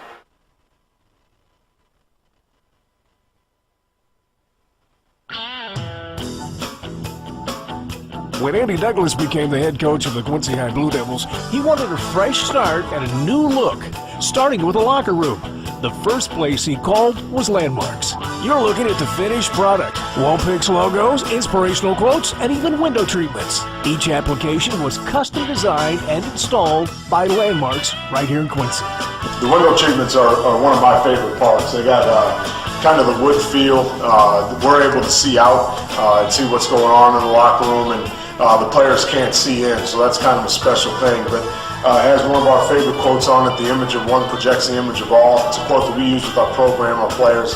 But again, it's a great addition to our locker room. It adds a lot of spice to it. Wall picks, screen printing, embroidering, vehicle wraps. Let Landmarks give your home or office or locker room a fresh new look. Landmarks, make your mark.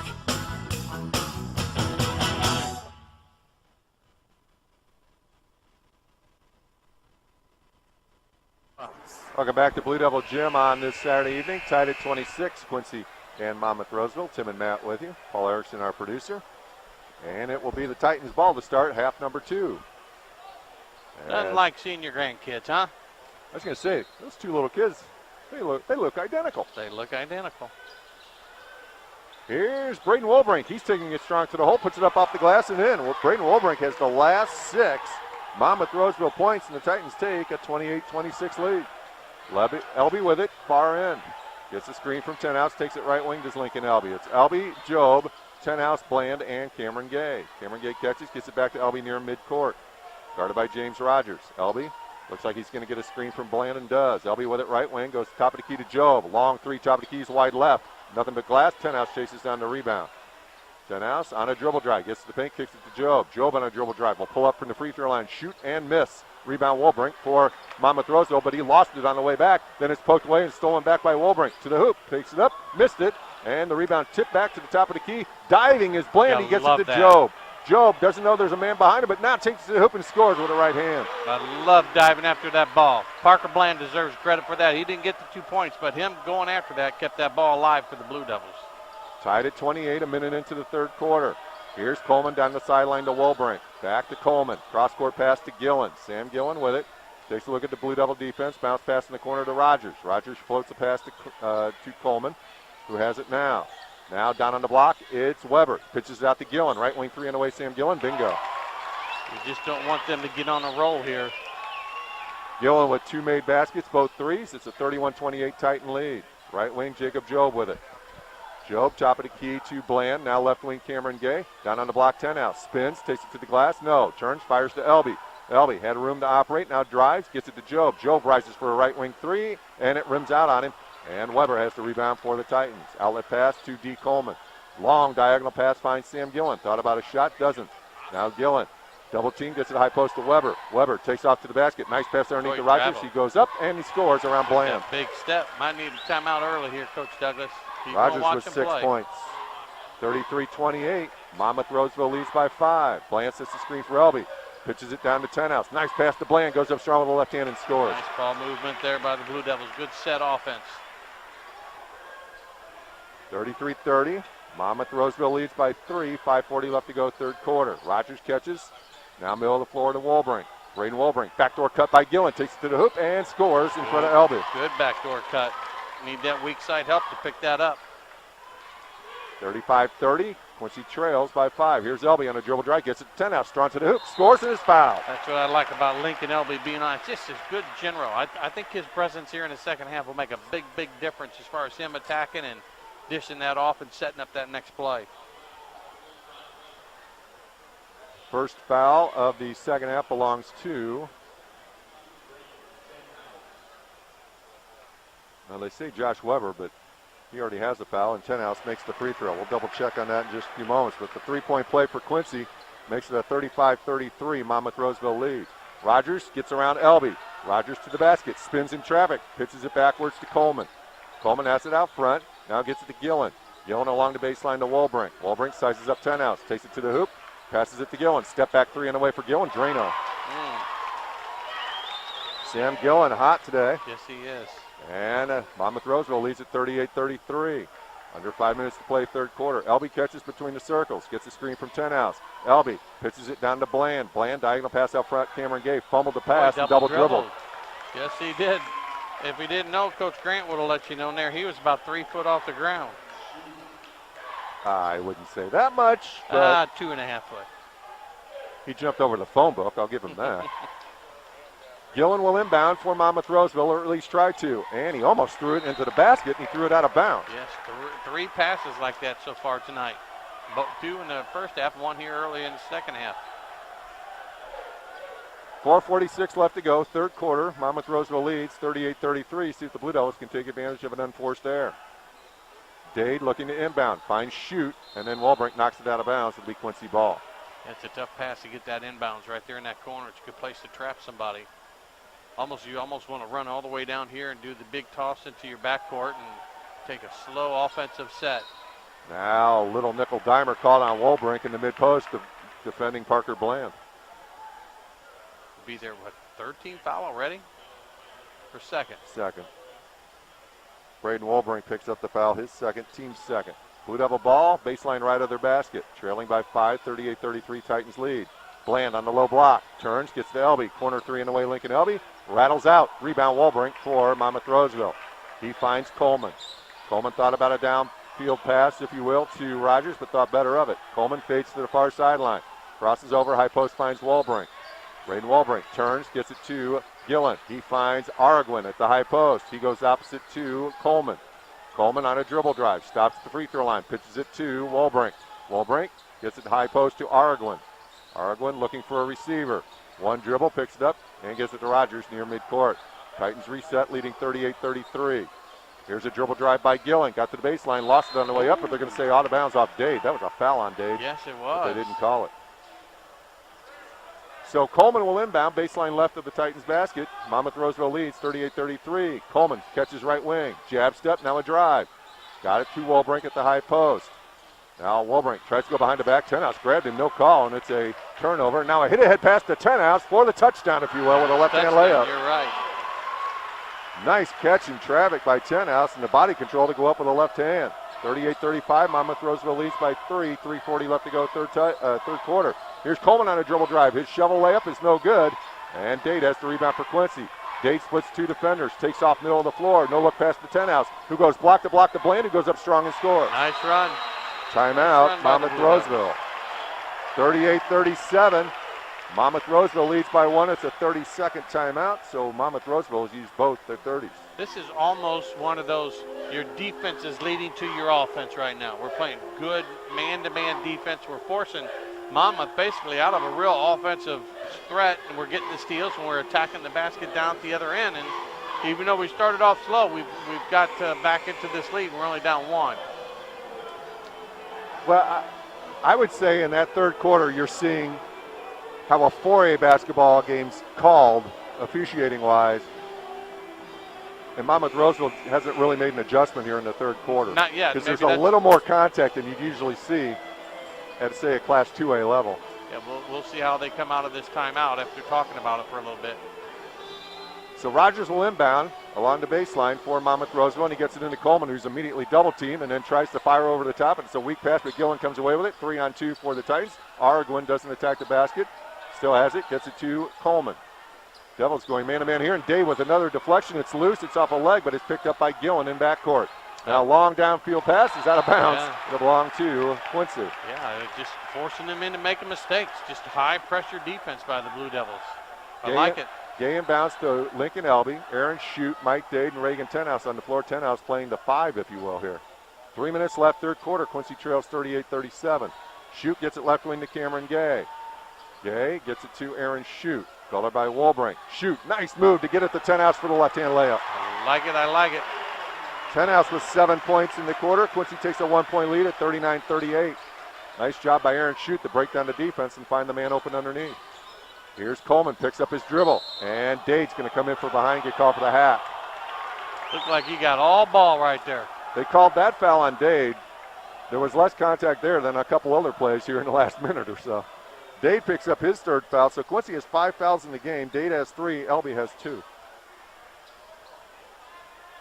I think Coach Grant was arguing a little bit about being out of that coach's box, but you don't see that called too often. Walbrink charges towards the middle, gets it to Arguin high post. Arguin gets to Gillen, right wing 3 and away Sam Gillen, and rattles out. Rebound tip to Mike Dade. Dade gets around Rogers. Left-hand dribble, fans to the far sideline. Gets it to Lincoln Elby. Elby on a dribble drive, gets it to Cameron Gay right wing. Gay will get it middle of the floor to Dade. Quincy will reset. Blue Devils lead it 39-38. Gay catches far sideline. Gets a screen from Dade. Gay, right wing now, Lincoln Elby. Ball fake, penetrate. Lincoln Elby, back pass to Bland, high post. Bland on a dribble drive. All the way to the hoop, lays it up and in, got fouled. That's the way. Used his body well on that layup. Using that left hand, knew he was going to get hit, but stayed strong with it and got himself a basket and going to be shooting a free throw. Foul underneath on. Okay, they called it on Wolbrink, his third, team's third. Arguin and Rogers sit down for Monmouth Roseville. Bland at the line to try and complete the 3-point play. Quincy leads 41-38. In those knees. Thank you. They get 42-38 as Bland is now 2 out of 8 from the line tonight. Quincy loses it, 42-38, 2 minutes to go, third quarter. Nice backdoor cut by Gillen. Reverse layup is no good. Gay has the rebound for Quincy. Cameron Gay takes off, has it middle of the floor. Right wing Aaron Shute. Shute hesitates, drives, gets it to Bland. Bland goes up strong from the block, scores. And again, like going at that basket. And Aaron Schute's got to have about 3 assists here, doesn't he? You going to take a full timeout, Coach Grant? He doesn't have anything but fulls, and he does take a full timeout. We'll take a 1-minute break. 1:49 left to go, third quarter. Quincy leads at 44-38. Back in 60 seconds on 103.9 The Fox and QuincyJournal.com. Around here, people matter, and relationships are built on trust. That's the way it is at Town & Country Bank. Real people who like things simple, honest, and done right. And our roots are right here, so we're truly local. If you already do business with us, then you know how good banking can be. And if you're not, well, maybe you should. Town & Country Bank. You'll like how we do business. Part of the HNB Bank family. It's coming to Quincy, and it's a game changer. Fiber is the fastest technology available, and Adams is bringing fiber to the home. Nothing else compares to fiber, and Adams will be connecting Quincy neighborhoods to this lightning-fast internet and telephone service with no gimmick pricing and local service. Find out how your neighborhood can become a fiberhood. Just take the quick survey at followthefiber.net. Adams, the better and now faster way to connect. Roseville has used 3 timeouts so far tonight. Quincy has yet to call a timeout. Parker Bland at the free throw line to try and complete the 3-point play. As Quincy leads at 44-38 with 1:49 left to go, third quarter. Bland has 9 points in the quarter, 14 in the game. Good quarter for Parker, and finish it off here with a free throw. And he makes it. Always listen to Coach Longo. It's on the wall of the locker room, is it not? What's that? Listen to Coach Longo? Yeah.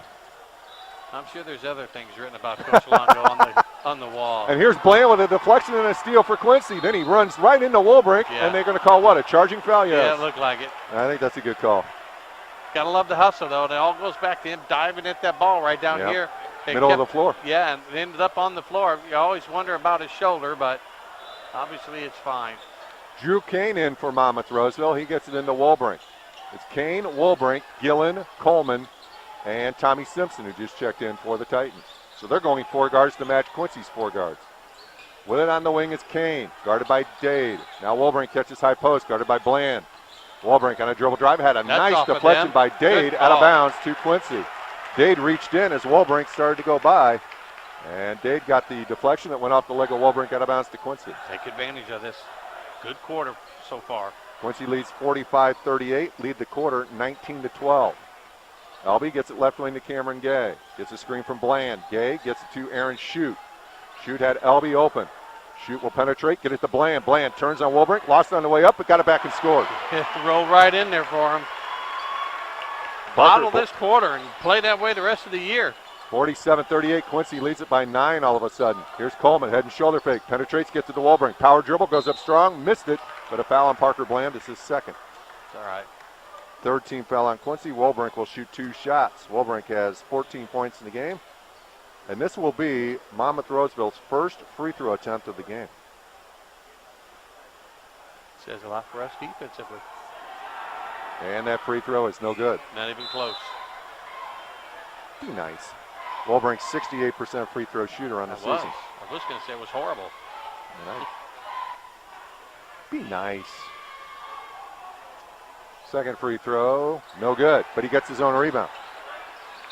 And then it's a foul on whom? Lincoln Elby? Well, he made the nice move around everybody, that being Simpson, and I think it was either Dade or somebody reached, you know, you always reach around, you slap at it. Yeah. Elby gets the foul, his third personal, 4th team foul on Quincy, so Tenhouse replaces Lincoln Elby. I don't think he'll be out long. He'll be out the rest of this quarter, which has 56 seconds left in it. Coleman throws it to Kane at midcourt, trying to get around Dade. Drew Kane, bounce pass is nearly stolen, and a reach on Aaron Shute. Just a fraction behind. If he's a fraction ahead, he gets that ball, he steals it and goes in for a layup. And you know what's interesting, Matt? I made mention of the fact that this was a little more physical than what Monmouth Roseville's used to. Now all of a sudden, a lot of those slight touches are being called fouls, which is more of a small school officiating crew. Here's Gillen, catches right wing, free throw line extended. Gillen has it driving lane, now pulls up.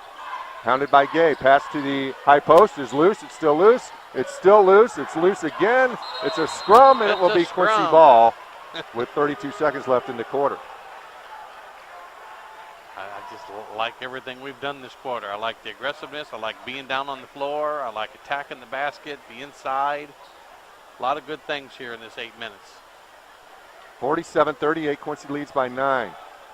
Last possession maybe of the quarter if Quincy can hold on to it. Dade gets across the timeline, beats Rogers, now pulls up, gets to Cameron Gay. Aaron Shute, Parker Bland, Reagan Tenhouse also on the floor for Quincy. Shute gets it to Gay, 16 on the clock. Dade now takes the pass at the jump circle. Rogers all over him. Gay dribbles right. Now gets it to Reagan Tenhouse high post. 6 on the clock. Gay catches far wing. Tried to get it to Bland, lost it. Now Gay on a dribble drive, gets it to Dade, wide open 3 in the near corner. Get in there. Off the front of the rim, and that'll do it for the third quarter. Quincy leads Monmouth Roseville 47-38 after 24 minutes. Back for the fourth quarter in 1 minute on 103.9 The Fox and QuincyJournal.com. When Scott and I purchased these 2 rocking chairs, our intention was to rock together on our porch in our old age. But when Scott was diagnosed with cancer, our lives drastically changed. When discussing Scott's final wishes, we decided the best choice was Hanson Spear Funeral Home. We liked the home-like setting, and we knew we could trust the Spear family to honor our wishes with a personalized video and the Bible Scott used daily. Hanson Spear even arranged a special time for our granddaughters who were having a difficult time. They took care of everything. Federated Insurance is a lot like the family businesses we help protect. For 105 years and counting, Federated has shared the common values that have served our clients well. Federated Insurance, it's our business to protect yours. Call Tony Reese in Quincy at 223-4623. Your State Farm agent, Charles Schultz, can help get you to a better state. From cost to coverage, Charles can develop a plan just for you. This is Charles Schultz. Call me at 224-6665 or drop by my office next to County Market at 48th and Broadway. And together, we'll review your insurance needs. 7:38, a 14-point run for Quincy to end the third quarter. Tim and Matt with you on this Saturday evening. D. Coleman has it across the timeline. High post to Braden Walbrink, who fumbled it for a moment. Pitches it left wing to Gillen. Gillen gets it back to Walbrink mid-post. Braden Walbrink, turnaround jump hook, is off the iron, and it rolls in. A little bit of a touch right there. Cut the lead down to 7. Just continue what we did here. I knew Lincoln would be back out there. Here's Cameron Gay. Cut off by Coleman. Now Bland catches mid-post, working towards the baseline. Gets it to Cameron Gay. Right wing through Cameron Gay. Bingo. Nice job by Parker Bland in the post. He didn't force one up. He pitched it to the weak side, and Gay sticks the 3. 50-40, Quincy leads. Played just over, close to 50 seconds in the fourth quarter. Here's Gillen, guarded by Elby. High post now. Here's a shot by Weber that rattles out, and a rebound, Parker Bland for Quincy. Gets it to Lincoln Elby. Down court pass finds Tenhouse. Tenhouse muffs it a little bit, but gets there and shoot. Now Lincoln Elby between the circles, rises for a 3, drains the 3. Timeout. You better take it, Coach. This could get out of hand. I really like what we've done since the second half has started. 13-point lead for Quincy is the biggest. 53-40, Blue Devils lead. Gillen with it, guarded by Elby. Pair of threes going out of here. Gillen on a dribble drive. Fadeaway jumpers on the way, and it rattles out. Tenhouse with the baseline rebound for Quincy. Tenhouse in transition. Will get it across the timeline. Right-hand dribble finds Lincoln Elby. Elby will drive, pitch it weak side to Gay. Rises for another 3, and it's too strong. Rebound, tipped by Bland, no good. Aaron Shute comes away with the rebound and gets it to Lincoln Elby. Elby whips it underneath, pass deflected and stolen away by Monmouth Roseville. Probably a little too much right there, but I like going to the offensive boards and tipping that ball and keeping it alive. Lincoln Elby was a quarterback there that looked at his receiver too long, and it was picked up, and now Gay steals the pass from Rogers. Flicks it to Bland, who finds Lincoln Elby across the timeline. Elby middle of the floor, avoids James Rogers and brings it out the reset. Rogers reaches in and fouls. Yeah, I think he got a little off balance, ended up grabbing him. How many fouls is that on him? Because he looks like he's coming out. I have him for at least 2, but it might be 3. 15 foul on Monmouth Roseville. It is 2 on James Rogers. Just a second. Quincy had a substitution. It's Dade, Elby, Cameron Gay, Reagan Tenhouse, and Parker Bland on the floor. So Dade came in for Aaron Shute. 53-40, Quincy leads. Less than 6 minutes to go in the ballgame. High post screen from Tenhouse. Elby yo-yoed the ball, and it was stolen right away from Gillen. Gillen to the hoop. Lazily goes up and scores. He really took his time. Eyed the defender and said, okay, I'll just shoot it. I'm not quite sure I knew what he was going to do. And Gillen makes the layup. Gillen has 13 points. Now down on the baseline, it's Tenhouse. Tried a little blind pass. And a timeout called by Quincy. And Coach Grant doesn't like it because he said Quincy didn't have control of the ball when the timeout was called. And I might have to agree with that. I think I would too. But Quincy gets the 30-second timeout called by Coach Douglas. Blue Devils lead at 53-42 with 5:34 left to go in the game. I'm not in that huddle, but I think maybe Coach Douglas might be telling him, hey, let's be a little bit smarter. I know we got a lot of momentum going here, but we got this lead because we worked very hard for that open shot and we worked as a team. Let's don't get away from that. Let's keep running our offense, which is creating the shots, and let's not all of a sudden decide we're on ESPN and make the highlight reel. Yes, a couple of times down court we've tried that pass or that move or something like that. No-look passes, as Tenhouse just tried, and it was deflected, but don't need that. No. 53-42, Quincy leads, 5:34 left to go in the ballgame. Quincy has 4 timeouts left, and Monmouth Roseville has 2. Tenhouse with a 16-footer, and he drains it. After they tried the little lob to Bland, he couldn't get control of it, but the Blue Devils maintain possession, and Tenhouse hits the jumper. Tenhouse with 15 points. Here's Coleman with it out front. 55-42, Quincy leads. Nice catch by Gillen, far sideline. High post, he finds Weber. Weber sizes up Bland and gets it to Walbrink. Walbrink working on Tenhouse. Goes up with a jumper, 12 feet away, no good. Rebound tipped and controlled by Tenhouse for Quincy. He finds Dade. Dade will trot across the timeline, wanted to get it back to Elby and hands it off to Lincoln Elby. Under 5 to play, Quincy leads 55-42. Elby gets it to Mike Dade. Dade sizes up Gillen. Gets it to Gay, now left wing Lincoln Elby. Elby looks for Bland to come down, but Weber all over Bland at the block. Tenhouse catches between the circles and takes a deep breath. Gets it to Dade, right wing, free throw line extended, back to Tenhouse. Now Parker Bland catches high post. Now to Lincoln Elby. Devils reset their offense. Tenhouse sets the screen for Elby. Elby drifts. Now whips it to Mike Dade. Wide open top of the key three. Bingo. What a great offensive set right there. Just coming out of that timeout we talked about, let's just go back to what got us where we were at, and that was just a prime example of just being patient offensively. Walbrink with a baseline drive, misses the layup, gets his own rebound. Power dribble, goes up strong, missed it. Rebound, Bland and Walbrink tie it up. And now Bland getting a little over aggressive when he doesn't need to. Yes, you're right. They call jump ball be Monmouth ball, no? Yep, Monmouth ball. 4:10 left to go in the game. Quincy got it. No, they're giving No, it to it'd be Quincy ball. Yeah, you're right. I forgot to write down that Monmouth Roseville got the fourth quarter tip because Quincy got the held possession with 32 seconds left to go in the third quarter. So Quincy ball leading 58-42. Elby on a dribble drive, gets all the way to the block. His layup is good, and he's fouled. That was pretty. That was a lot of English on that layup attempt. I wasn't quite sure it was going to make it, but all of a sudden it hit that backboard, and like you said, it had enough English that it probably went quite a distance. It was outside the white block, wasn't it? Yeah, it was to the right of the white block. Foul on Walbrink is his fourth, team sixth. Elby at the free throw line where he is 7 out of 15 for the season, 7 out of 16, but Dade has the offensive board for Quincy. He gets it right back to Lincoln Elby. Elby crosses over on Rogers. Quincy has their biggest lead of the game at 60-42.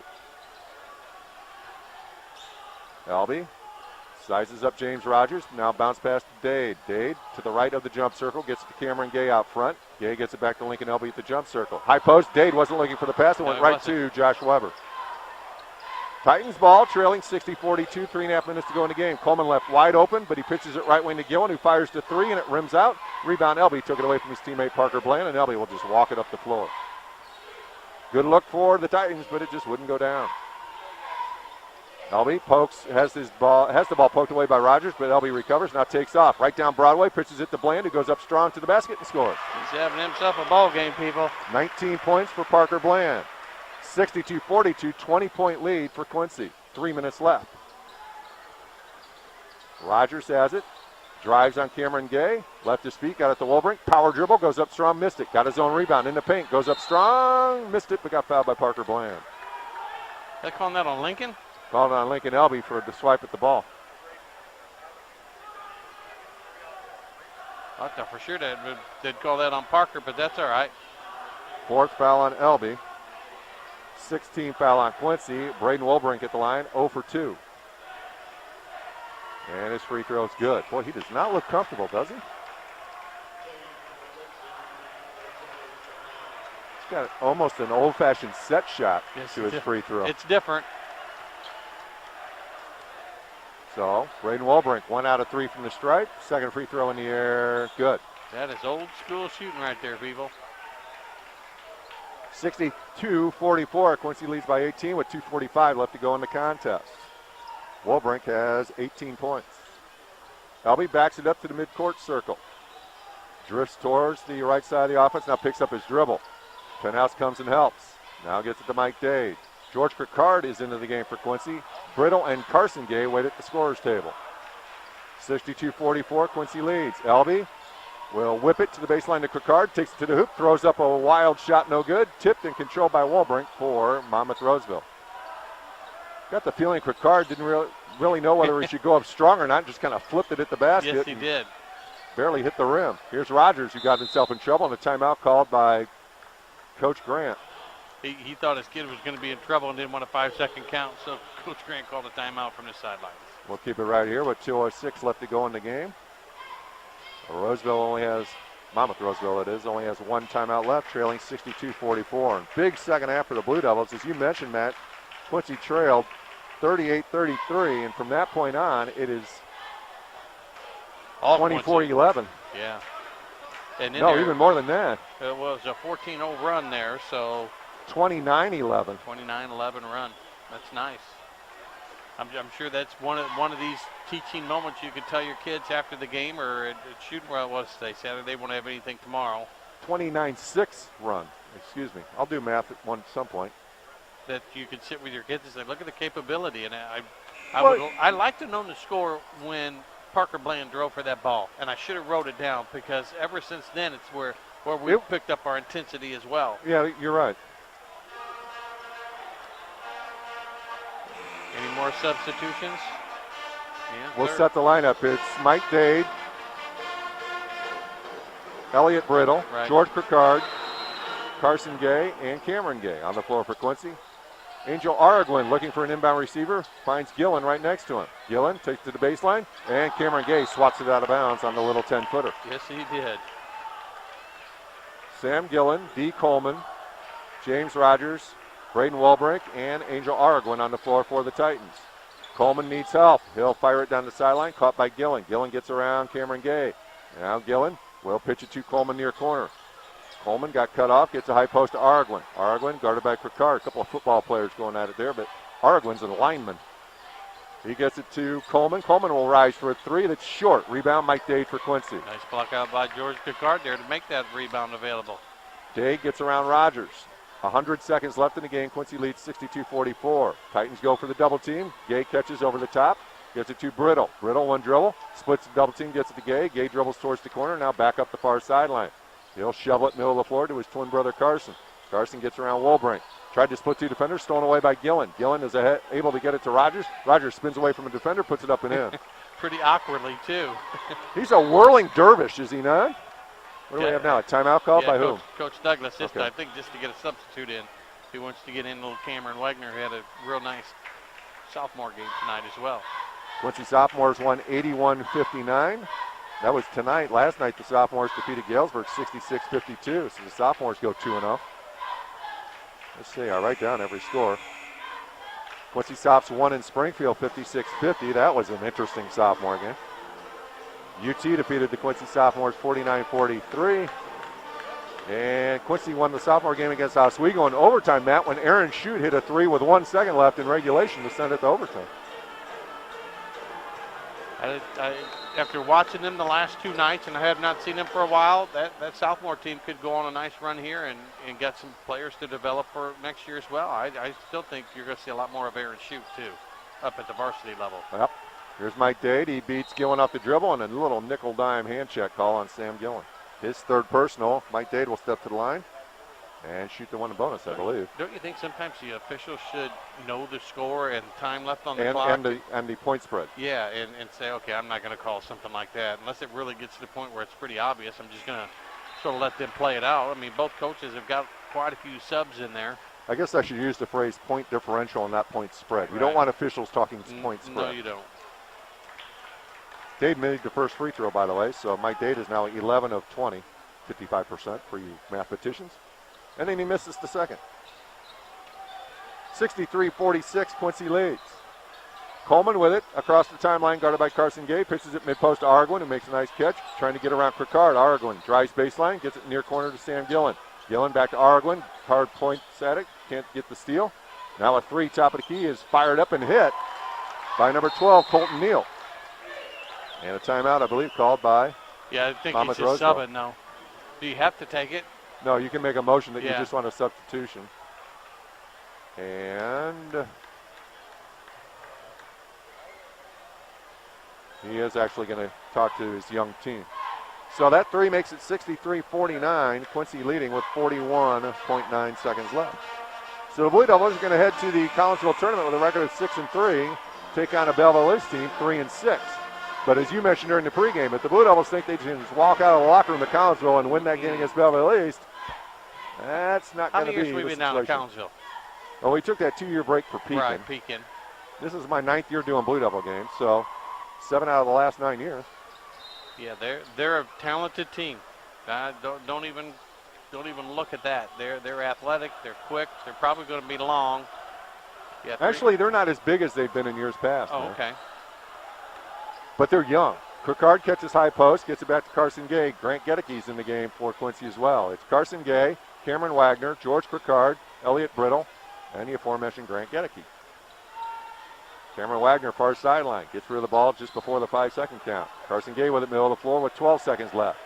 Gay will lose the ball because he dribbled too much, and it's picked up by Monmouth Roseville's Drew Kane. Kane gets it to the baseline. Here's a shot put up under duress, no good. Cameron Wagner has the rebound for Quincy, and that'll do it. Blue Devils win it 63-49 over Monmouth Roseville. outscoring the Titans in the second half, Quincy did, to the tune of 37-23. Tie game at half, Quincy wins by 14. Gotta love it. I'm able to do math on the run, ladies and gentlemen. 63-49, Quincy wins it. Back in a couple of minutes. This is Blue Devil Basketball, 103.9 to Fox and QuincyJournal.com.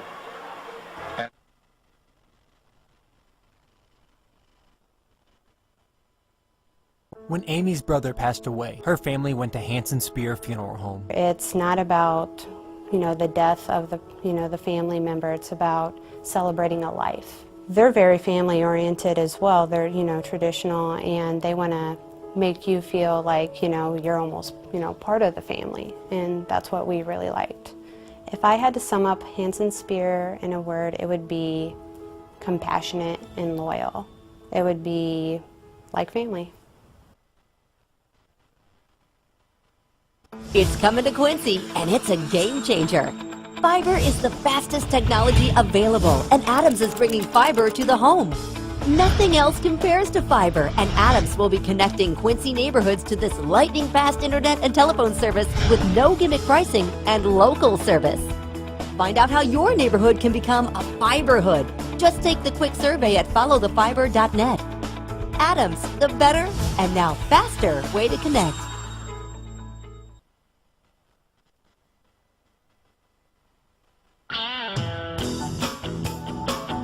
When Andy Douglas became the head coach of the Quincy High Blue Devils, he wanted a fresh start and a new look, starting with a locker room. The first place he called was Landmarks. You're looking at the finished product. Wall picks, logos, inspirational quotes, and even window treatments. Each application was custom designed and installed by Landmarks right here in Quincy. The window treatments are one of my favorite parts. They got kind of the wood feel. We're able to see out and see what's going on in the locker room, and the players can't see in, so that's kind of a special thing. But it has one of our favorite quotes on it, the image of one projects the image of all. It's a quote that we use with our program, our players. But again, it's a great addition to our locker room. It adds a lot of spice to it. Wall picks, screen printing, embroidering, vehicle wraps. Let Landmarks give your home or office or locker room a fresh new look. Landmarks, make your mark.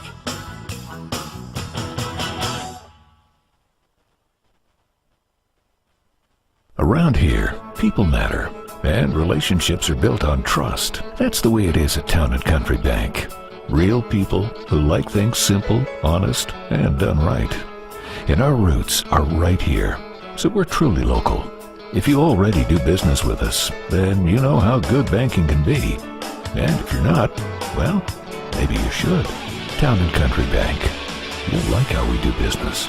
Part of the HNB Bank family.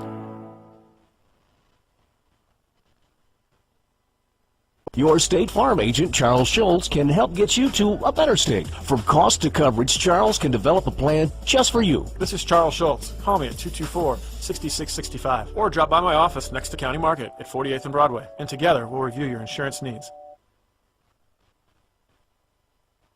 Federated Insurance is a lot like the family businesses we help protect. For 105 years and counting, Federated has shared the common values that have served our clients well. Federated Insurance, it's our business to protect yours. Call Tony Reese in Quincy at 223-4623.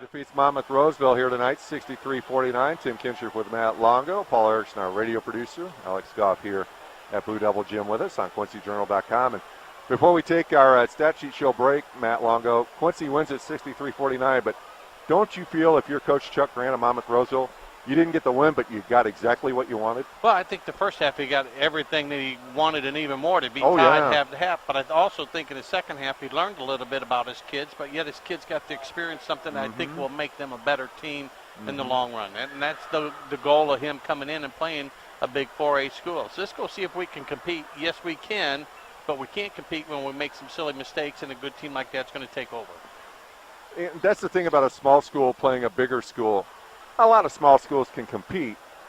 Only the special small schools can win when they play a bigger school like a Quincy or a Rock Island or a school of that nature, a Class 4A school. I mean, we saw Chicago Simeon. I didn't realize they were on ESPNU last night, and they took on St. Rita, which to me is usually a football school, and St. Rita defeated Simeon. So with a kid that transferred from Morgan Park, played on a state championship team last year and transferred to St. Rita. I don't know. Good player, though. That's Chicago. Oh, yeah. Good Lord, you need a flow chart to keep track of those kids in high school. Do we need to say any more? 63-49, Quincy wins it over Monmouth Roseville. Stat sheet show brought to you by Hanson Spear Funeral Home. Back with the scoring numbers in 30 seconds here on 103.9 The Fox and QuincyJournal.com. It's coming to Quincy, and it's a game changer. Fiber is the fastest technology available, and Adams is bringing fiber to the home. Nothing else compares to fiber, and Adams will be connecting Quincy neighborhoods to this lightning-fast internet and telephone service with no gimmick pricing and local service. Find out how your neighborhood can become a fiberhood. Just take the quick survey at followthefiber.net. Adams, the better and now faster way to connect. Quincy defeats Monmouth Roseville by a final of 63-49. 3 Quincy players in double figures, led by Parker Bland with 19 points, 14 of those in the second half. 15 for Reagan Tenhouse, 9 of those in the second half. 10 for Lincoln Elby, he split it 5 and 5. 5 points for Jacob Jobe, 4 for Mike Dade, 2 for Clayton Wyrather, 3 for Aaron Shute, and 5 for Carson Gay for the Quincy total of 63. 18 points for Braden Walbrink, 13 for Sam Gillen, 5 for D. Coleman, 8 for James Rogers, 2 for Angel Aragwin, and 3 for Colton Neal for the Titan total of 49. 17-13 Quincy at the end of the first quarter, 26-26 at the half. Quincy led 47-38 at the end of 3, and the Blue Devils win it 63-49. Stat sheet show brought to you by Hanson Spear Funeral Home. Coach Douglas talking with the Monmouth newspaper reporter as he makes his way towards our broadcast position. So he kindly informs the newspaper writer that I have 2 radio shows to do. I'll be right with you. I have priorities first. McDonald's and First Bankers Trust bring you the Coach's Postgame Show. Back in 1 minute with Andy Douglas. Quincy wins at 63-49 on 103.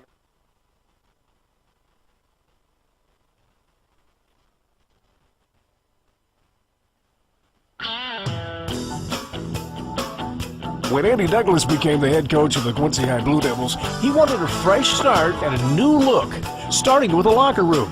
The first place he called was Landmarks. You're looking at the finished product. Wall picks, logos, inspirational quotes, and even window treatments. Each application was custom designed and installed by Landmarks right here in Quincy. The window treatments are one of my favorite parts. They got kind of the wood feel. We're able to see out and see what's going on in the locker room, and the players can't see in, so that's kind of a special thing. But it has one of our favorite quotes on it, the image of one projects the image of all. It's a quote that we use with our program, our players.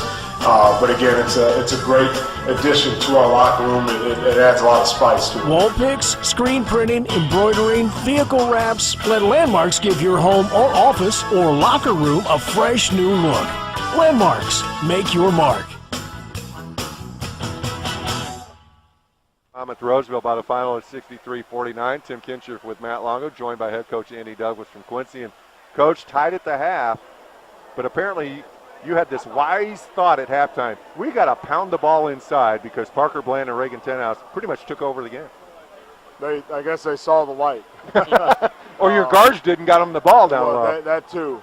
It's a combination of things, but I mean that's the type of energy we need from them on the inside. I think when they do play like they played tonight, and we don't need them to score 20 points, although it'd be great for them to score 20 points. We just need them to be active on the inside and make guys guard. And I thought they did a great job. Parker and Reagan both fighting on the inside, catching the ball inside the paint instead of off 2 feet outside the lane. I thought they did a really good job. And then also our guards, they played strong with it and got it into them at critical times. So it was a good all-around effort. You know, during the course of the season and a game, there might be that one magical moment that you can go back and you can point at. And I know I only keep a running score, but when Parker Bland dove for that ball and got down on the ground and we got a layup out of it, it just really seemed like we took off after that. Now, for this game, that was great. But is it something that during the course of the season you can say, hey, remember that one play that we get? That's what we need. That was awesome, and it picked his level of play up as well. Well, that was, I'm glad you said that. It's one of their goals, and I've never had a team make the goal before, but their goal was to be the first on the ground and have more guys on the ground on some of those 50-50 balls or in between ones. And that play was critical. It gave us a lot of energy, and that's what those plays, deflections, that's what gets our defense going. Amen. And that was a spark we needed. And I noticed, and I made a comment, I said I'd give somebody a free ticket to a soccer game if they could text me who didn't play a whole lot in the second quarter. And I thought it was important. Lincoln Elby didn't play a lot because he had 2 fouls. It was important to have him out there because he's so smart on the floor out there. He's a dynamic player. Yes. I mean, he does it in a lot of different ways, and he's smart with the ball. He made a couple soft passes there in the fourth, but for the most part, he's a guy that, we trust greatly to handle it at the end, and he makes plays for himself. He got it on the drive, caught it inside, finished kick-outs for shots. He does it all around effort, and again, defensively, I think he gives us a different type of energy. Yes. And we went man-to-man for quite a bit of the second half, and we needed that energy, and he was able to get it done. It's funny, I watched a lot of games this afternoon, and a lot of the announcers kept on saying how important it was to win that game before you went into Christmas break and something like that. Winning this game makes that practice so much easier to get ready for a tough Collinsville tournament. At 6-3 instead of 5-4, you can come back to practice on Monday and build on that, which I think is pretty important for the kids and the coaching staff. It really is, and you couldn't have said it any better. We have to build on everything, and I told them after the game, constant improvement's our goal, and it can come about in many different fashions. It could be big leaps, it can be small steps, but the point is that we make steps forward in the right direction and not steps back. And I think energy-wise, we got to do a better job of coming out. We talked about that last night, but coming out and being strong from the start. And luckily, our guys were able to put a second half together. But it's important for our team going in, and any team, I guess, whether it's a Christmas tournament or next few games, to go into those with the win. It sounds a little ignorant, but it's important to go into those with the win and playing solid. And first half wasn't our best one, but second half I thought we played solid. We in soccer, I try to break our seasons down into 3 groups of 7. The first 7, the middle 7, and the last 7. You're now 9 games into the season at 6-3. Are you ready for that next step to say, hey, we've learned a lot in this 9. Now we've got to put it into the next 9 to get ourselves ready? Because you can play 4 games in a real short period here coming up with that tournament. Absolutely, and that's the mindset that we're going to have. And that's why mental toughness is so important. In these type of tournaments where you're playing back-to-back games. And your bench. And your bench is important too. And right now, there's some guys we're testing out. We're trying. We tried Aaron Shute both last night, tonight. Played a lot more minutes tonight and did a really good job. But we're putting guys in different situations. We're giving guys chances. We're giving the guys chances. But they know and we know that the roster's going to dwindle down once Christmas time, after Christmas is over. So now's the time. It's really important for guys to step up and show us what they got. My last statement, and Tim can take over, I always tell my kids, I'm happy, but I'm never satisfied. Absolutely. And you're probably right at that point. You're happy with where you're at, but not satisfied because you can be better. Yeah, we use the term hungry. Yeah. Or Mike Dade likes to say thirsty. Whatever it is, you're right. You're never satisfied. You want more, but again, from the coach's standpoint, we want improvement in the right directions. We want guys to not make the same mistakes over and over. We want guys to be able to play confident, and I think we got a group that can do that. Play Belleville East next Saturday afternoon. Your schedule between now and then looks like what? No, we'll probably go Christmas shopping a little bit. Those of us that have taken that off, procrastinated, if you will. Coming up? It's coming up. Oh my goodness, really? Believe it or not. We might actually do some cookie baking. I don't know. There you go. We're going to practice Monday and Tuesday. Wednesday we'll have a little shoot around. We'll shoot some free throws. Good idea. Yeah, tell me about it. We'll go over a few things, but it's time for us to kind of put things that we've seen this past weekend and others and put those into play and time to get better. And we have an opportunity now where we can focus solely on basketball. Finals are over. We can put all that thought into that and spend the time with family and friends. So it's an important time for us, and I know a fun time for those guys. And stay away from the flu bug. That would be a good idea, too. Since it seems to be running rampant in the conference, just, sequester the boys. We'll purchase all the plastic bubbles and just roll around in those for a little bit. Well, you have 2 little ones at home. Have a great Christmas, sir, and we'll see you down in Collinsville. You guys, too. Appreciate it. Thanks, Andy. That's Andy Douglas on the postgame show, brought to you by McDonald's and First Bankers Trust, as Quincy wins it by the final of 63-49. And I'm sure a lot of Blue Devil fans would say 6-3 heading to the Collinsville tournament. Yeah, we'll take that. I will. Yes, I think there's a lot of them. I think there was a lot of questions out there, but I think a lot of people are sitting here saying, you know what, I like what we're seeing, and if they're listening to Coach Douglas and to the coaching staff, it's time to take that next step in this next series of games that they got coming up in Collinsville. And you just hope, and the coaching staff is going to try and get this message across that, yeah, it's great we're 6-3, but as you mentioned while you and Andy were talking, you can't rest on your laurels. Oh, no. There's plenty of room for improvement, even though you're 6-3. And yes, you've played the 2 best teams in the conference in Galesburg and Rock Island at home, but you still have to go there. Still got to go on the road. And you still have 7 more conference games left. So you never know what's going to happen through the course of the basketball season. Keep working hard, and good things will happen. It'll be fun down in Collinsville. 2:30 Saturday afternoon. Quincy takes on Belleville East. If Quincy can win, they will play the winner of the Lincoln-Urbana game. Lincoln is the number 2 seed down in Collinsville. If Quincy loses to Belleville East, they'll play at 10:30 on Monday morning. Tournament takes Sunday off. Yes. So if Quincy loses to Belleville East, play at 10:30 in the morning. If Quincy can defeat Belleville East, they'll play at 2:30 Monday afternoon. Either way, we're in the big gym, which is good news for you and I. Yes, it is. A lot easier broadcasting. Well, you have fun with your grandchildren on Christmas morning, and we'll see you down in Collinsville, sir. Have a good Christmas, and I'll see you on that Saturday, 2:30 at Collinsville. Blue Devils win here tonight, 63-49. As I mentioned, the Coach's Postgame Show brought to you by McDonald's and First Bankers Trust. Statue Show brought to you by Hanson Spear Funeral Home. We wish the best to all the Monmouth